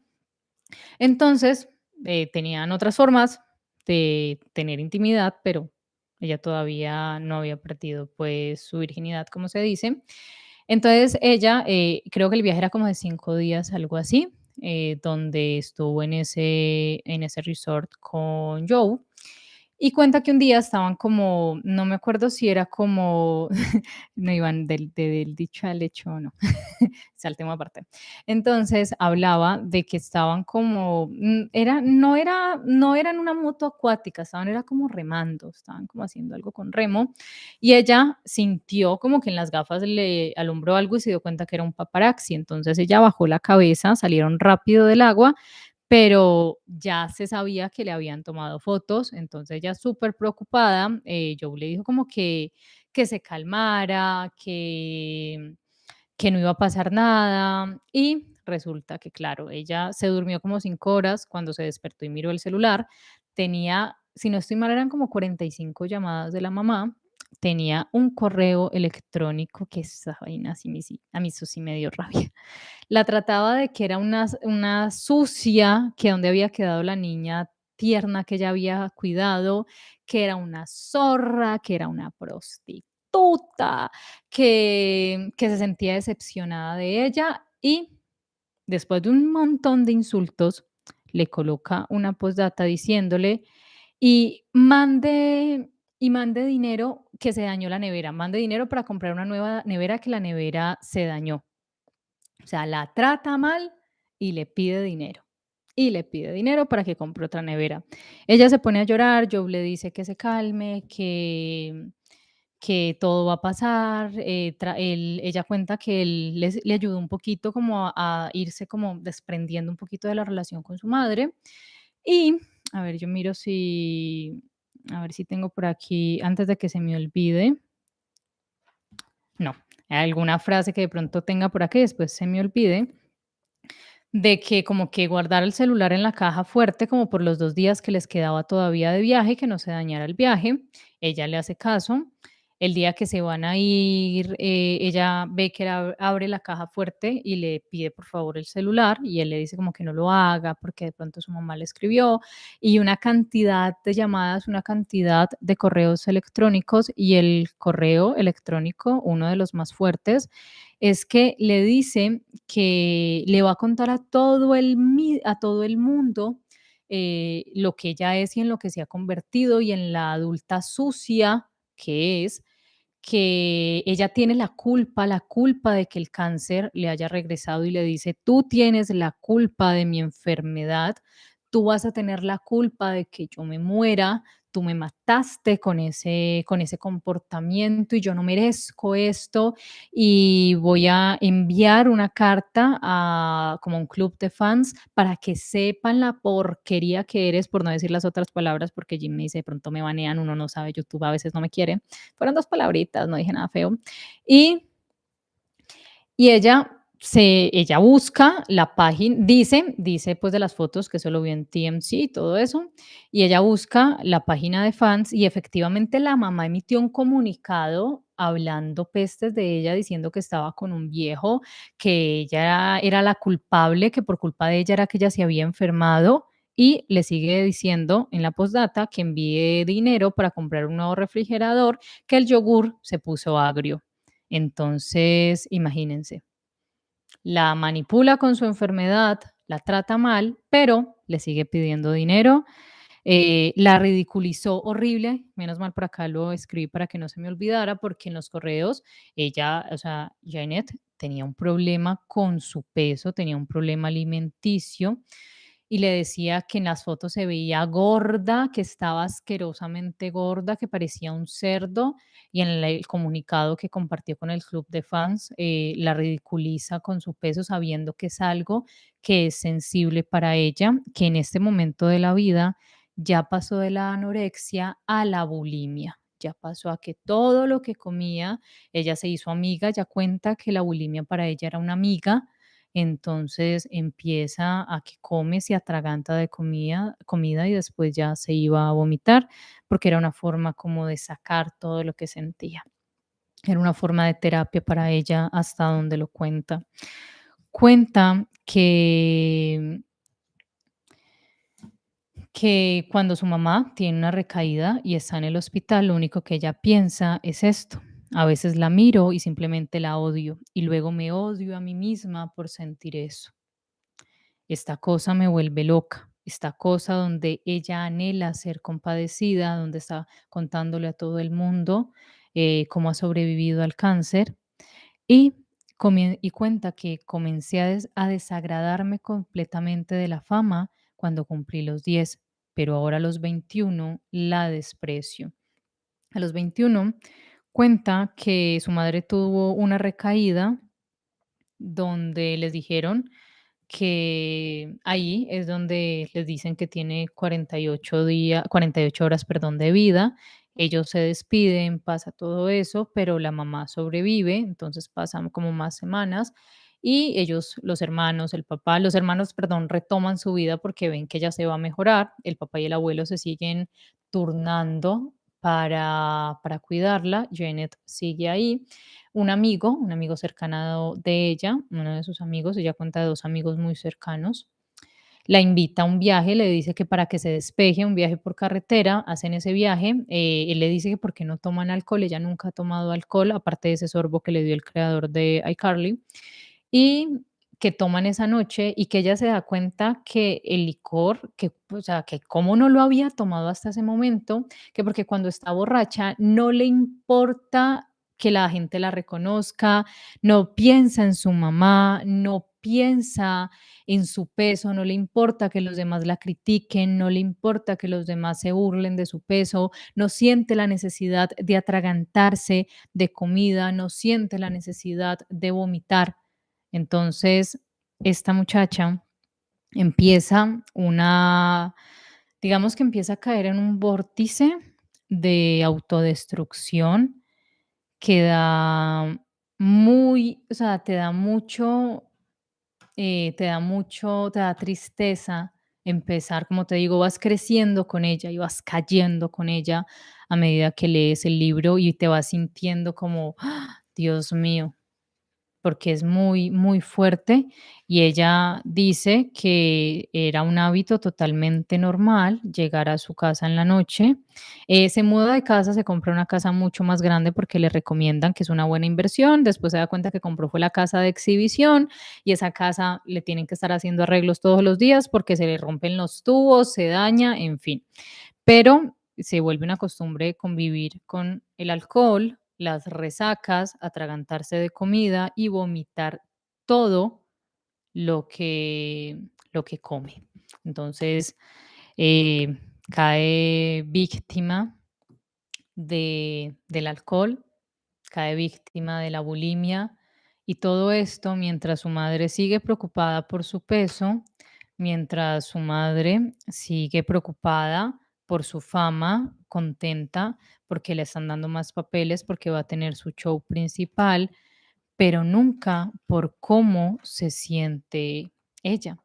Ella cuenta cuando las reflexiones que tiene cuando está cerca de morir su madre y dice esto: traté desesperadamente de entender y conocer a mi madre, lo que la entristecía, lo que la hacía feliz y así sucesivamente, a expensas de conocerme realmente a mí misma. Sin mamá cerca, no sé lo que quiero, no sé qué necesito y no sé quién soy. Cuando la mamá falleció, cuando la mamá fallece en su casa, ya ella cuenta que iba como para un evento y la llaman diciendo que el papá la llama diciéndole que ese es el día y ella como que dice, bueno, ya nos han dicho muchísimas veces que ese es el día en que mamá va a fallecer y nunca fallece, es realmente importante y él le dice, sí, la enfermera dice que va a ser hoy. Cuando llegan, pues su mamá ya no habla, ya lleva varios meses en cama totalmente con cuidados paliativos y están ahí todos los hermanos, está el abuelo, está el papá, y que el único momento, pues, cuando fallece es que, y digamos que suspira muy profundo y ya después exhala y ya, le dicen murió. Que no hubo una lágrima, no hubo nada porque era algo que ya estaban esperando con la familia, digamos que ya sabían que en cualquier momento iba a suceder. Cuenta también de que ese día se fueron como que a un centro comercial ella con los hermanos y el papá, que ella necesitaba comprarle un protector al iPhone, que intentó comer y no fue capaz de comer, se fue para su casa, tomó muchísimo alcohol, le dijo a sus amigos que si la acompañaban, sus amigos la acompañaron esa noche, ella comió muchísimo porque no había comido en todo el día, echó a todos sus amigos de la casa y se quedó en su casa vomitando. Cuenta que los cachetes, a causa de vomitar, se le habían engrosado, que los dientes se le habían debilitado hasta el punto que un día vomitando en un avión, en un viaje que estaba realizando a Australia, se le cayó una muela, iba para una conferencia y se le cayó una muela de tanto vomitar que pasó un viaje de 14 horas y que comía de todo. Cuántas veces pasaban ofreciendo las azafatas, ella cuántas veces recibía todo y pedía todo y después se iba a vomitar, que ya todos los pasajeros la miraban raro porque pues seguro se escuchaba cuando vomitaba. Cuenta que en ese viaje, llegó un momento que hasta estaba vomitando sangre, perdió una muela porque sus dientes estaban muy debilitados acerca de, a causa, perdón, de esta técnica de vomitar tanto. Eh, Ella se retira un tiempo después de que se acaba, pues, todo lo de iCarly, después de que le dicen que se suspende abruptamente esta grabación del programa de ella, de Sam y Kat. También cuenta algo de lo que hablaban, que era que ella le tenía envidia a Ariana Grande, pero era una envidia de una adolescente dolida y sola. Cuenta de que, por ejemplo, le decían muchísimo que era una gran deportista allá en el estudio, que es como la manera acá en Colombia de decir se coloque a la camiseta, que es que suplía los reemplazos de todo el mundo y siempre estaba disponible. Y a Ariana le permitían faltar porque, pues, tenía que ir a galas, tenía que grabar discos y decía que no entendía por qué la vida era tan injusta, porque Ariana había crecido en un buen vecindario, con una mamá que se preocupaba por ella y la enviaba a la escuela, mientras Janet creció pues con esa mamá y ella los educaba en casa, que siempre de vacaciones, cuando lo más cercano a unas vacaciones que tuvo Janet y sus hermanos fue la iglesia, y que ahora de la nada se hacía famosa, entonces que la verdad la despreciaba un poco, pero cosas de un adolescente que pues no se aceptaba, no se quería. Ella cuenta de un proyecto que decide filmar, perdón, para Netflix.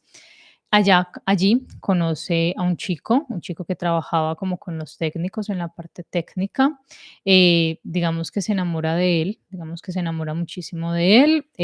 Después viven como un romance ahí mientras ella está ya grabando. Después ella se devuelve para su ciudad donde trabaja, él va y la visita como a las 2 semanas, la relación pinta perfecto, todo está bien, se separan como por un tiempo y hay una cosa que es que empiezas, a medida que vas leyendo cómo se sentía ella con él, empiezas a ver una dependencia, una dependencia emocional, como ella empieza a depender de él, como él, por ejemplo, cuando va y la visita a su apartamento, después de tener intimidad, él va al baño y se da cuenta que el baño está todo chorreado de vómito y le dice que si ella tiene un problema, entonces prácticamente le dice que tiene que ir a buscar ayuda, que tiene que ir al especialista o eso se acaba. Entonces ella busca a alguien, a una terapeuta que se llama Laura, que empiezan a hacer como un proceso. Ella empieza a decirle que va a hacer un proceso donde la va a acompañar a todo, que donde la puede llamar cada vez que sienta ansiedad. Entonces,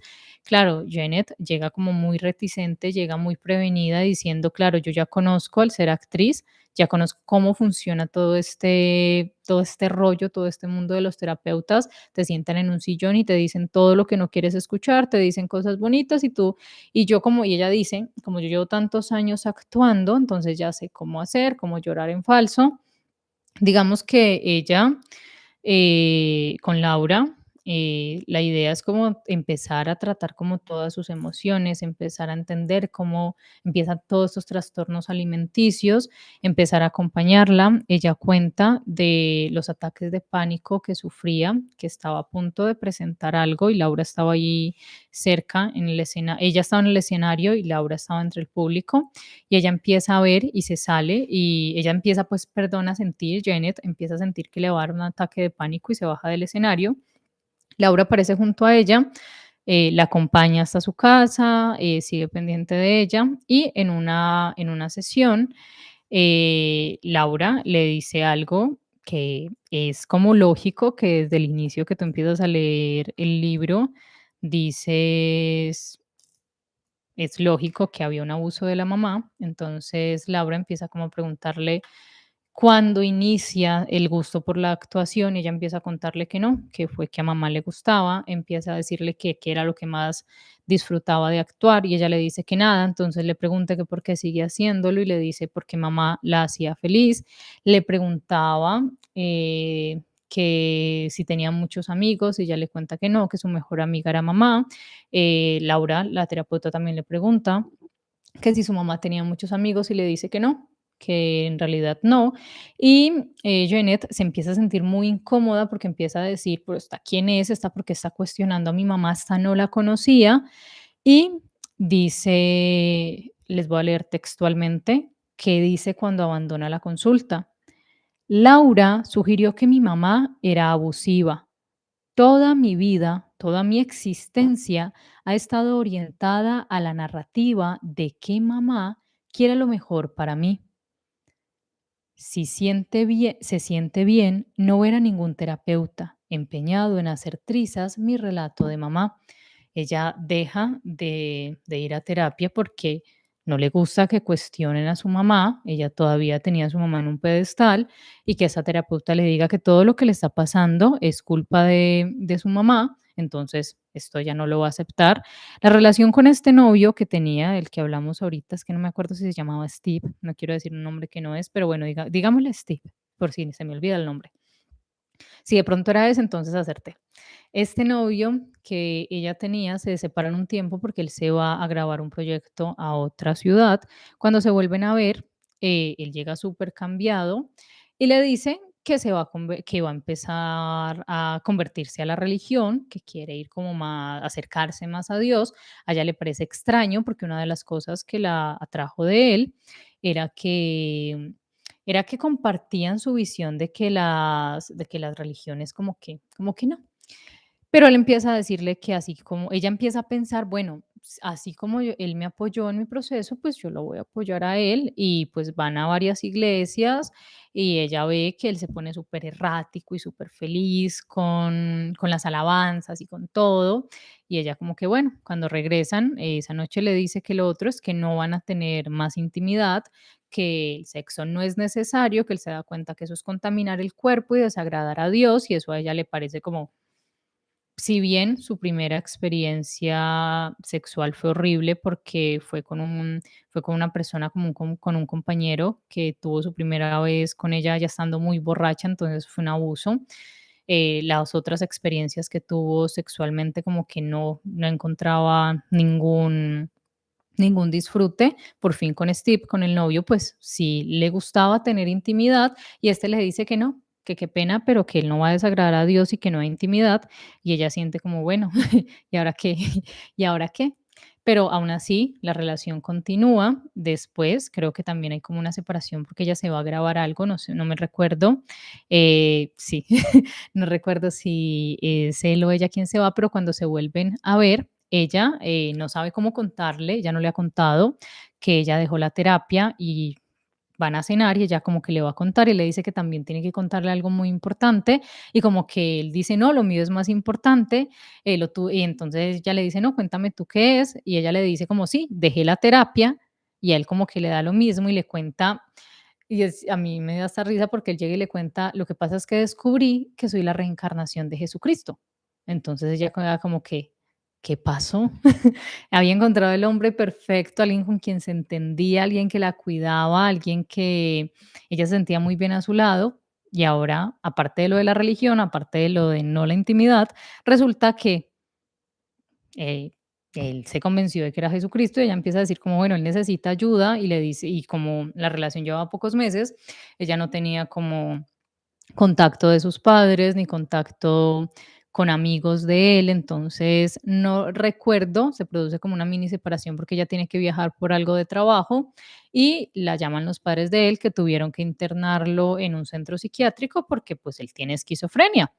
Él está internado un tiempo, después de que sale, ella está ahí acompañándolo en todo su proceso, pero él ya deja lo de la religión, dice como que bueno, yo ya entendí, se toma sus pastillas, ella piensa que va a volver a ser el mismo hombre de antes, pero ya está un poco más, ya está más callado, más ido, empieza a volverse dependiente de la marihuana, entonces ya era alguien que ni la escuchaba, con quien no se podía hablar y ella sigue con él un gran tiempo. Después empezó a ver a otro terapeuta, menos mal, creo que le decía Ye, creo que era Jay. Y este terapeuta, sí, Jim, exactamente, pasó de estar esquizofrénico a volado. Entonces, este terapeuta le ayuda muchísimo. Ella llega a un punto donde empieza a entender, o sea, después de que ella deja a su primer terapeuta, Laura, ella sigue en su espiral de trago, de trago, me refiero al licor, de la bulimia se le estaba saliendo de control después de lo del diente, después de las agrieras que sentía, la boca quemada, donde ella dice, necesito ayuda. Entonces llega donde otro terapeuta, gracias a Dios, entiende que necesita buscar ayuda, se entiende muy bien con este terapeuta, habla muchísimo con él y él toca el tema de la mamá, solo que ella en ese momento está un poco más receptiva a entender ese tema, a escuchar ese tema. O sea, ella en este momento, hasta el momento donde se acaba el libro, no voy a hablar de este momento porque no sé en qué irá su proceso, pero hasta donde ella termina el libro, ella todavía está asistiendo a terapia, ella todavía entendió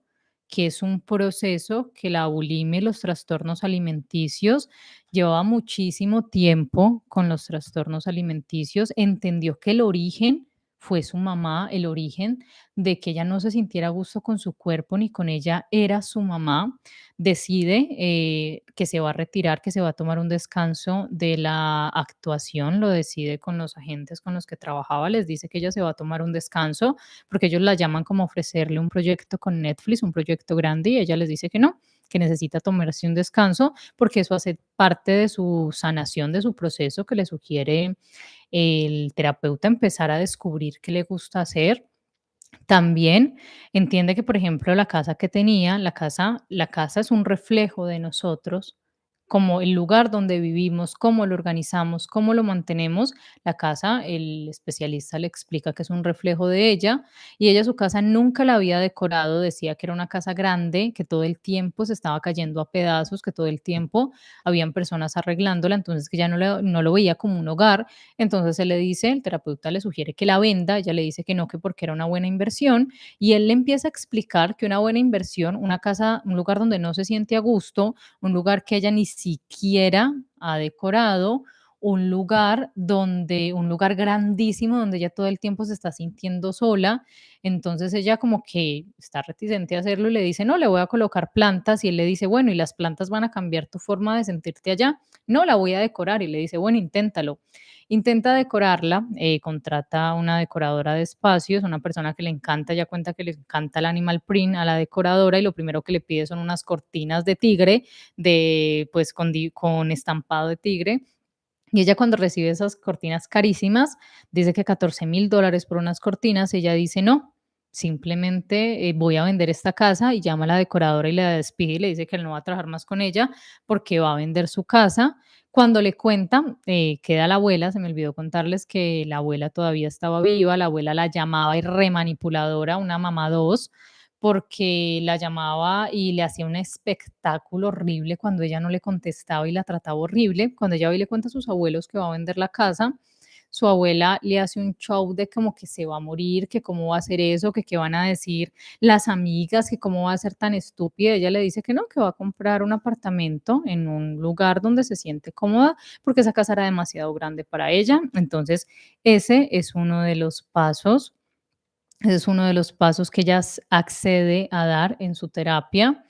Accede a llevar un registro de comidas que le recomienda el terapeuta, donde coloca las horas, las cantidades y cómo se sintió cuando se estaba comiendo eso. Y ella cuenta, por ejemplo, algo muy triste cuando se está comiendo un plato de espaguetis, porque él empezó a cambiarle toda la dieta. Le dijo que dejara como todas esas dietas de comida de restricciones y todo eso de comida dietética, que comiera mantequilla, que comiera carne, que nutriera su cuerpo, que dejara, que aprendiera a decirle a su cuerpo que esa comida no le hacía mal, que no solo podía comer vegetales hervidos, y ella cuenta llorando mientras se come una pasta, cómo se siente de mal y cómo tiene el reflejo de querer vomitar. Cuenta que un logro grandísimo que logró tener, que es un gran logro para personas que tienen trastornos alimenticios, 24 horas sin vomitar. Cuenta que se sentía súper mal cuando iba al otro día a terapia y le contaba al especialista que había vomitado, pero el muy buen especialista le decía que eso era un proceso y que iba a ser normal que tuviera recaídas, que en este momento, cuando termina de escribir el libro, cuenta que está en su proceso de que no es una persona, no es bulímica, sino que es una persona que tiene actitudes de bulimia, entonces que la idea de ella, la meta de ella es salir de ese estigma, salir de ese, bueno, estigma no, perdón, salir de ese diagnóstico. Cuenta cuando entiende lo de su mamá y estas 2 frases del libro a mí me parecieron súper, súper fuertes. Lo primero que dice es: "Gran parte de mi vida se ha sentido tan fuera de mi control durante tanto tiempo y ha terminado siendo esa mi realidad. Quiero que mi vida esté en mis manos, no en manos de un trastorno alimentario o de un director de reparto o de un agente o de mi madre, mío. Esto es cuando toma la decisión de no actuar más, de retirarse de la actuación Y lo que dice es eso. Gran parte de mi vida se ha sentido tan fuera de mi control durante tanto tiempo y ha terminado siendo esa mi realidad. Quiero que mi vida esté en mis manos, no en manos de un trastorno alimentario o de un director de reparto o de un agente o de mi madre. Mío. Cuando decide, cuando se da cuenta que ha sido toda su vida ha estado manejada por una cantidad de personas, una cantidad de sensaciones y de situaciones, menos de ella misma. Permítanme por aquí. Mm. Otro chisme que se me está olvidando contarles del libro es que después de que su mamá murió, su padre se consiguió una novia que era como, era como conocida, amiga de la mamá de ella. Él un día, ay, llovió. Él un día cita a Janet para hablar de algo y ella piensa que es que su padre le va a contar que se va a casar y su padre le cuenta que ella y sus otros 3 hermanos no son hijos biológicos de él, sino que son hijos de otra persona. Entonces, aparte de que su mamá fue un desastre, los engañó toda la vida, no diciéndoles quién era su padre verdadero. Ella se da la tarea de buscar a su padre. Cuenta que cuando va y lo conoce, el señor como que toca en una banda de jazz y toca el saxofón para mis perros. Yo no sé mis perros, pero discúlpenme, mis perros les gusta correr cuando llueve. Cuenta que cuando lo conoce, cuando lo ve, él ya la reconoce, llora, le cuenta que la separación con su madre fue difícil y que ella los alejó. Entonces, ese es el otro chisme. Ellos no eran hijos del el papá ausente, no era el papá biológico de ellos y él lo sabía totalmente, sabía de la aventura de su mamá, sabía absolutamente todo, sabía que no estaba criando a sus hijos, que los hijos no era de él, y en el fondo como que entiendo que por eso es que por eso es que era así, por eso era que no le importaba cómo ella criaba a los hijos, porque sentía que eran como los hijos de los hijos de ella, no los hijos de él. Aunque ella le preguntó eso, que por qué nunca se separó de la mamá, aparte de que los hijos no eran de él, no se amaban, ella lo trataba horrible, él siempre durmió en una habitación, en un mueble, porque ella le decía que no concebía ni tenerlo cerca porque le desagradaba, y aún así se quedó con ella hasta que falleció. Entonces él mismo le decía que no sabía ni siquiera por qué lo había hecho. Al final, en el último capítulo, ella cuenta que va y visita a su madre, deja una reflexión sobre el epitafio que le colocaron a ella y decían una buena madre, una mujer valiente, fuerte, dedicada a su hogar. Y ella piensa en cómo durante muchísimos años tuvo a su madre en un pedestal. Esto fue cuando ya tenía 26 años. Cómo tuvo a su madre en un pedestal donde pensaba que era la única persona que se preocupaba por ella, perdón. Pero deja esta reflexión final. Mi mamá no merecía ese pedestal. Ella era una narcisista. Se negó a admitir que tenía algún problema, a pesar de lo destructivos que esos problemas eran para toda nuestra familia. Mi madre abusó emocional, mental y físicamente de mí, de maneras que me impactarán para siempre. Y dice que al pararse de la tumba, al retirarse de la tumba, entiende que nunca más va a volver, que esa es la última vez que va a estar allí. Entonces ahí cierra como ese capítulo con la madre. Lo que entiendo es que ahora está dedicada a escribir y la verdad al libro a mí me encantó. El libro a mí me encantó. Si es la primera vez que esta chica escribe, yo siento que tiene un futuro grandísimo. Desde mi punto de vista, yo no soy editora ni nada de eso, pero para hacer un primer trabajo espectacular porque te sumerge en la historia, vives la historia, no hay cortes bizarros que pasa, a mí me pasa muchísimo que pero es que no me gusta leer libros nuevos porque me da una rabia, me da una piedra porque yo estoy como leyendo algo y el libro, ¡fum!, lo cortan abruptamente, me están contando algo y lo cortan. Entonces, con eso, mis queridos, esa es mi resumen y mi análisis de este libro. Me alegra que mamá haya muerto de Janet McCarthy. Entonces, la recomendación que les dejo es un libro que les recomiendo, la verdad, que lean, porque es un libro, sea, un libro, yo pienso yo que un libro que logre dejarte, que logre transmitir lo que la persona quiere decir, es lo más, es lo importante, es lo chévere, que te deja una enseñanza. Y, por ejemplo, para mí fue una enseñanza grandísima porque, como les digo, ay, yo aquí feliz rayándome el cuero cabelludo.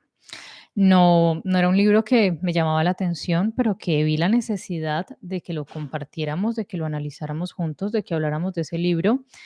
Entender el sufrimiento de esta chica es algo que te mueve, es algo que te mueve y vas sintiéndote feliz de cómo ella entiende que hay algo que mejorar y cómo hace su trabajo interno y cómo sigue, porque ella hasta el momento en el que en el que termina el libro, pues sigue en terapia, sigue entendiendo que es un proceso que no va a ser de la noche a la mañana, que no fue su culpa, que hubo un abuso de parte de su mamá. Estaba buscando por acá si les compartía esa última parte, porque tengo como el libro acá.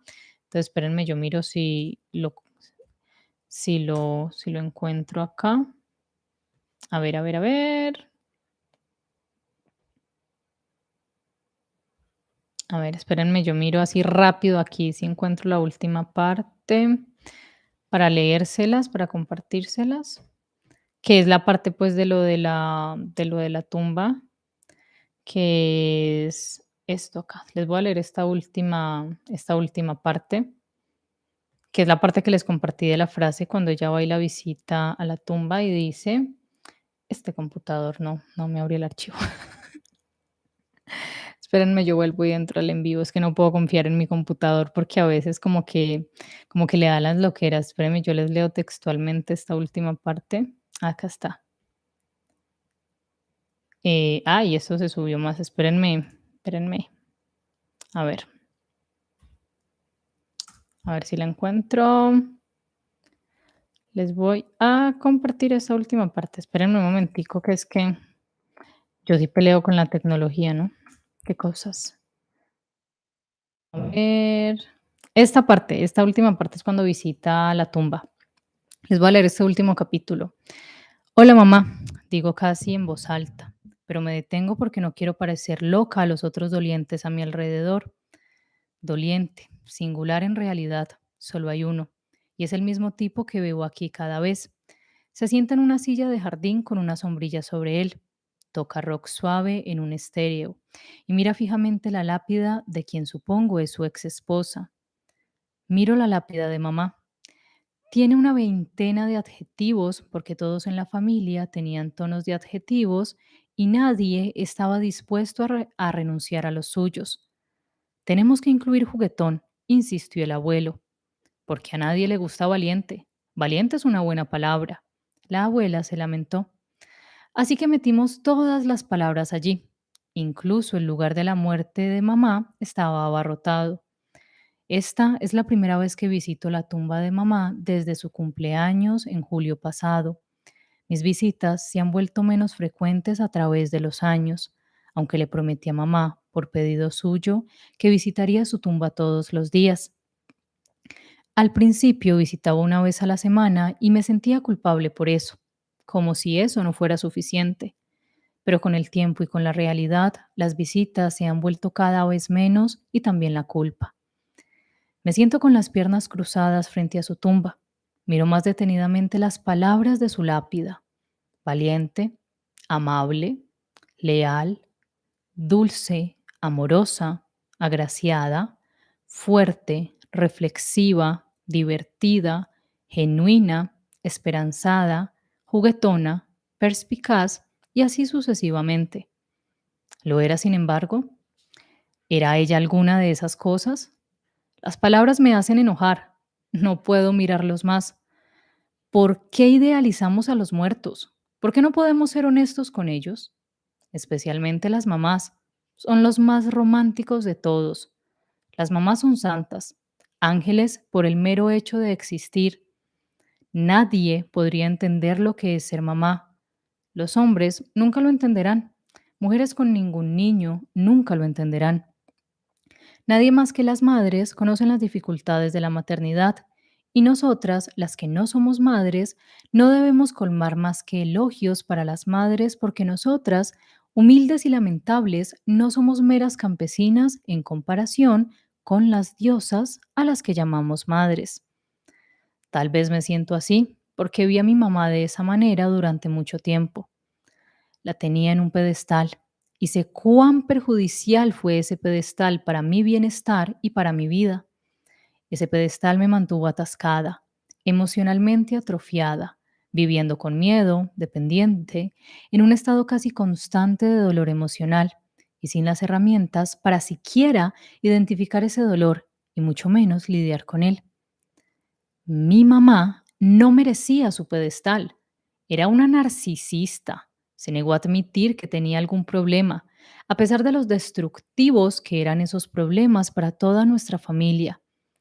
Mi madre abusó emocional, mental y físicamente de mí, de maneras que me impactarán para siempre.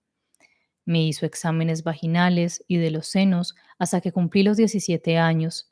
Estos exámenes hacían que mi cuerpo se estremeciera de malestar. Me sentía abusada, pero no tenía voz ni capacidad para expresar eso. Estaba condicionada a creer que cualquier límite que quisiera poner era una traición para ella, así que permanecí en silencio y siempre cooperativa. Cuando tenía 6 años, ella me empujó a una carrera que yo no quería. Estoy agradecida por la estabilidad financiera que me ha proporcionado la carrera, pero no por mucho más. No estaba equipada para manejar la industria del entretenimiento y toda su competitividad, rechazo, apuestas, realidades duras, fama. Necesitaba ese tiempo, esos años, para desarrollarme como una niña, para formar mi identidad, crecer. Ahora entiendo que nunca podré recuperar esos años. Ella me enseñó un trastorno alimentario cuando tenía 11 años, un trastorno alimentario que me privó de mi alegría y cualquier cantidad de espíritu libre que tenía. Ella nunca me dijo que mi padre no era mi padre. Su muerte me dejó con más preguntas que respuestas, más dolor que curación y muchas más capas de dolor. El dolor inicial por su fallecimiento, luego el dolor de aceptar su abuso y explotación hacia mí y finalmente el dolor que surge ahora cuando la extraño y empiezo a llorar, porque todavía la extraño y empiezo a llorar. Extraño sus charlas de ánimo. Mamá tenía la habilidad de encontrar lo correcto en una persona que se iluminara y creyera en sí misma.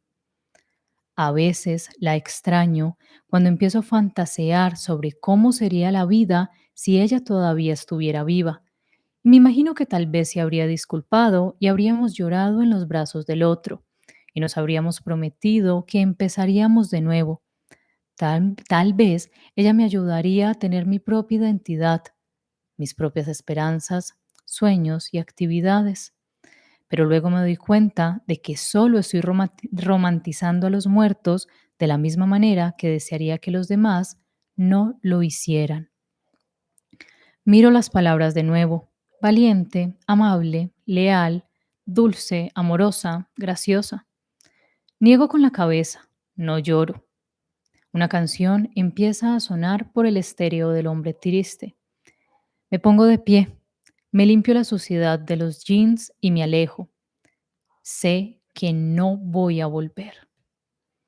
Este es el último capítulo que quería como compartirles, que es el cierre. Siento que ella nos cuenta toda su historia y la última frase que les leí es el cierre, es como ella nos dice que entiende y que decide que no va a visitar más a su mamá y que entiende que solo por el hecho de ser su mamá no había que romantizarla, que no era la santa que ella pensaba y que era una persona que le había hecho muchísimo daño y que en el fondo entendemos cuando dice, bueno, agradezco que mi mamá no esté, porque ella dice, bueno, si estuviese viva, tal vez mi vida sería diferente, tal vez ella se hubiese disculpado, pero entiende que su mamá nunca iba a aceptar que tenía un problema y que le hacía daño a los demás y que simplemente puede que hubiese estado peor, que no estaría retirada de la actuación tal como lo está haciendo, que que no estaría Ay, iniciando su proceso, viviendo su proceso de sanación y conociéndose a ella misma como lo está haciendo en ese momento en el que nos regala el final del libro. Hermes, hola, muy buenas noches. Esa señora sí, genio y figura hasta la sepultura, señora. Se volvió famosa. Es hasta paradójico, ¿no?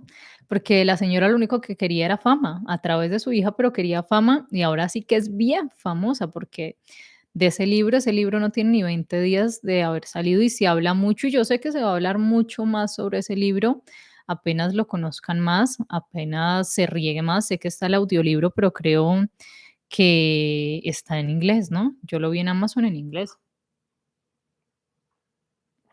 Tengo la misma tacita. Esa tacita va a ser como mi tacita de los resúmenes, es como mi tacita de la suerte. Ay, me estaban regañando esta mañana, ayer estaba respondiendo comentarios. Les cuento un chisme de viernes. Uy, esta tarde, antes de cerrar. Me estaban regañando en los comentarios, me decían, yo les cuento el chisme. A los que estamos viendo el directo, no nos importa de qué es tu taza de oso. No nos importa si se te atraviesa un cabello. No nos importa si el perro ladra. Pues a mí sí me importa. Por eso hago los directos, ¿no? Porque si fuera así, pues les comparto solo el audiolibro, ¿no? Si no, en el audiolibro yo no salgo diciendo, ay, me ahogué mientras hablaba. Ay, si vieran la taza en la que estoy tomando aromática agria. Pero para eso son los directos. Los que están aquí conmigo desde el inicio de los directos saben por qué es que hacemos los directos, como este espacio de los directos nació de un problema con YouTube y se convirtió en el contenido que mayormente que hago acá la mayor parte del tiempo y que pues yo antes de esto simplemente les compartía audiolibros y no nos conocíamos, o sea, no teníamos como una interacción. Ustedes siempre me comentaban y yo siempre les he dicho, yo les agradezco a todos muchísimo, cada comentario, todo, yo lo leo y los comentarios así a mí me dan risa, yo me río y yo, voy a venir, voy a contarles a todos. Voy a venirle a contarles a todos que a alguien no le gustan mis tazas de osito. ¿Por qué? Y claro, cuando se me atraviesa el cabello, imagínense yo ustedes aquí leyéndoles algo y se me atraviesa un cabello acá y me ahogo. Imagina acá ataca ahogada y cuando el perro ladra no se deja escuchar y yo tengo 7 perros. Pues yo tengo que decir, esperen que el perro termine de ladrar, yo tengo que respetarle su show artístico a mi perro. Yo tengo que dejarlo que ladre y voy a seguir comprando más tazas y las voy a seguir mostrando porque pues tal como lo dijo alguien una vez acá, que yo les decía, es bonito esta comunidad, me enseñó que no era una comunidad, que era una familia positiva y yo, a mí me gusta muchísimo todo este espacio, como les digo, yo cuando digo, ay, no va a poder hacer directo, entonces yo digo, bueno, mañana que estoy en la calle visitando a mis muchachos en la escuelita de perritos rebeldes, entonces leí un libro chévere, después, porque de aquí al domingo a mí ya me he olvidado todo. Yo mañana vivo mis perros y alego para traérmelos para la casa, pero no puedo y después el domingo salgo acá contándoles cualquier reflexión, entonces era chévere analizar ese libro. Yo sé que a ustedes sí les gustan mi taza, entonces como a la mayoría les gustan más las tazas que a los que no les gustan las tazas, voy a seguir. Me falta por mostrarles una. Es que lo hice como de afán el directo de hoy porque terminé el libro y dije, no, saben que yo voy a hacer directo. No les mostré la otra. En el próximo directo del domingo, el domingo tenemos directo. Yo la otra semana, porque yo sé que el domingo no alcanzo a hacerlo porque es otro libro que les voy a resumir, estoy como encantada yo con lo de los resúmenes, como que encontré algo que me entretiene. Ustedes me están pidiendo hace tiempo un libro, hace tiempos, pero yo no puedo leer, pero sí les voy a compartir el resumen. ¿Cuál? Yo nunca les digo, yo soy misteriosa, me encanta el misterio. Entonces, el próximo directo, no el domingo nos vemos, yo no sé de qué vamos a hablar. Si algo hablamos, les hago un blog y les muestro cómo mis perritos rebeldes que no hacían caso ya se sientan.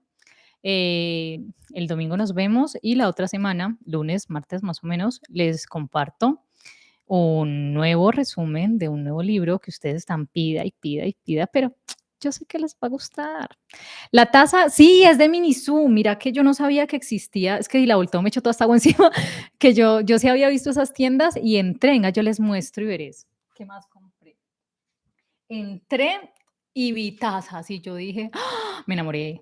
Me enamoré y compré las 3 de los ositos y miren lo que encontré estos esferitos, porque yo todo a mí me gusta escribir, entonces todos los guiones los hago a mano y miren lo que encontré. Encontré unos esferitos, yo no sé si se ve, es un gatico, y yo encantada pensando, he estado sacando las cosas a esto y yo: "Ay, hay gente que hace ASMR, voy a hacer haciendo así, sacando esta vaina". Y miren, encontré estos allá en Miniso y yo feliz, yo feliz, yo feliz, y yo estoy encantada con esta taza. Yo ando con esa taza para todo lado, para todo lado ando con esta taza. Y bueno, uy, aquí ya está tarde, mis perritos están muy callados, eso no es normal. No siendo más, espero que tengan un muy bonito fin de semana, que descansen, que tengan una noche muy, muy bonita, que mañana tengan un excelente sábado.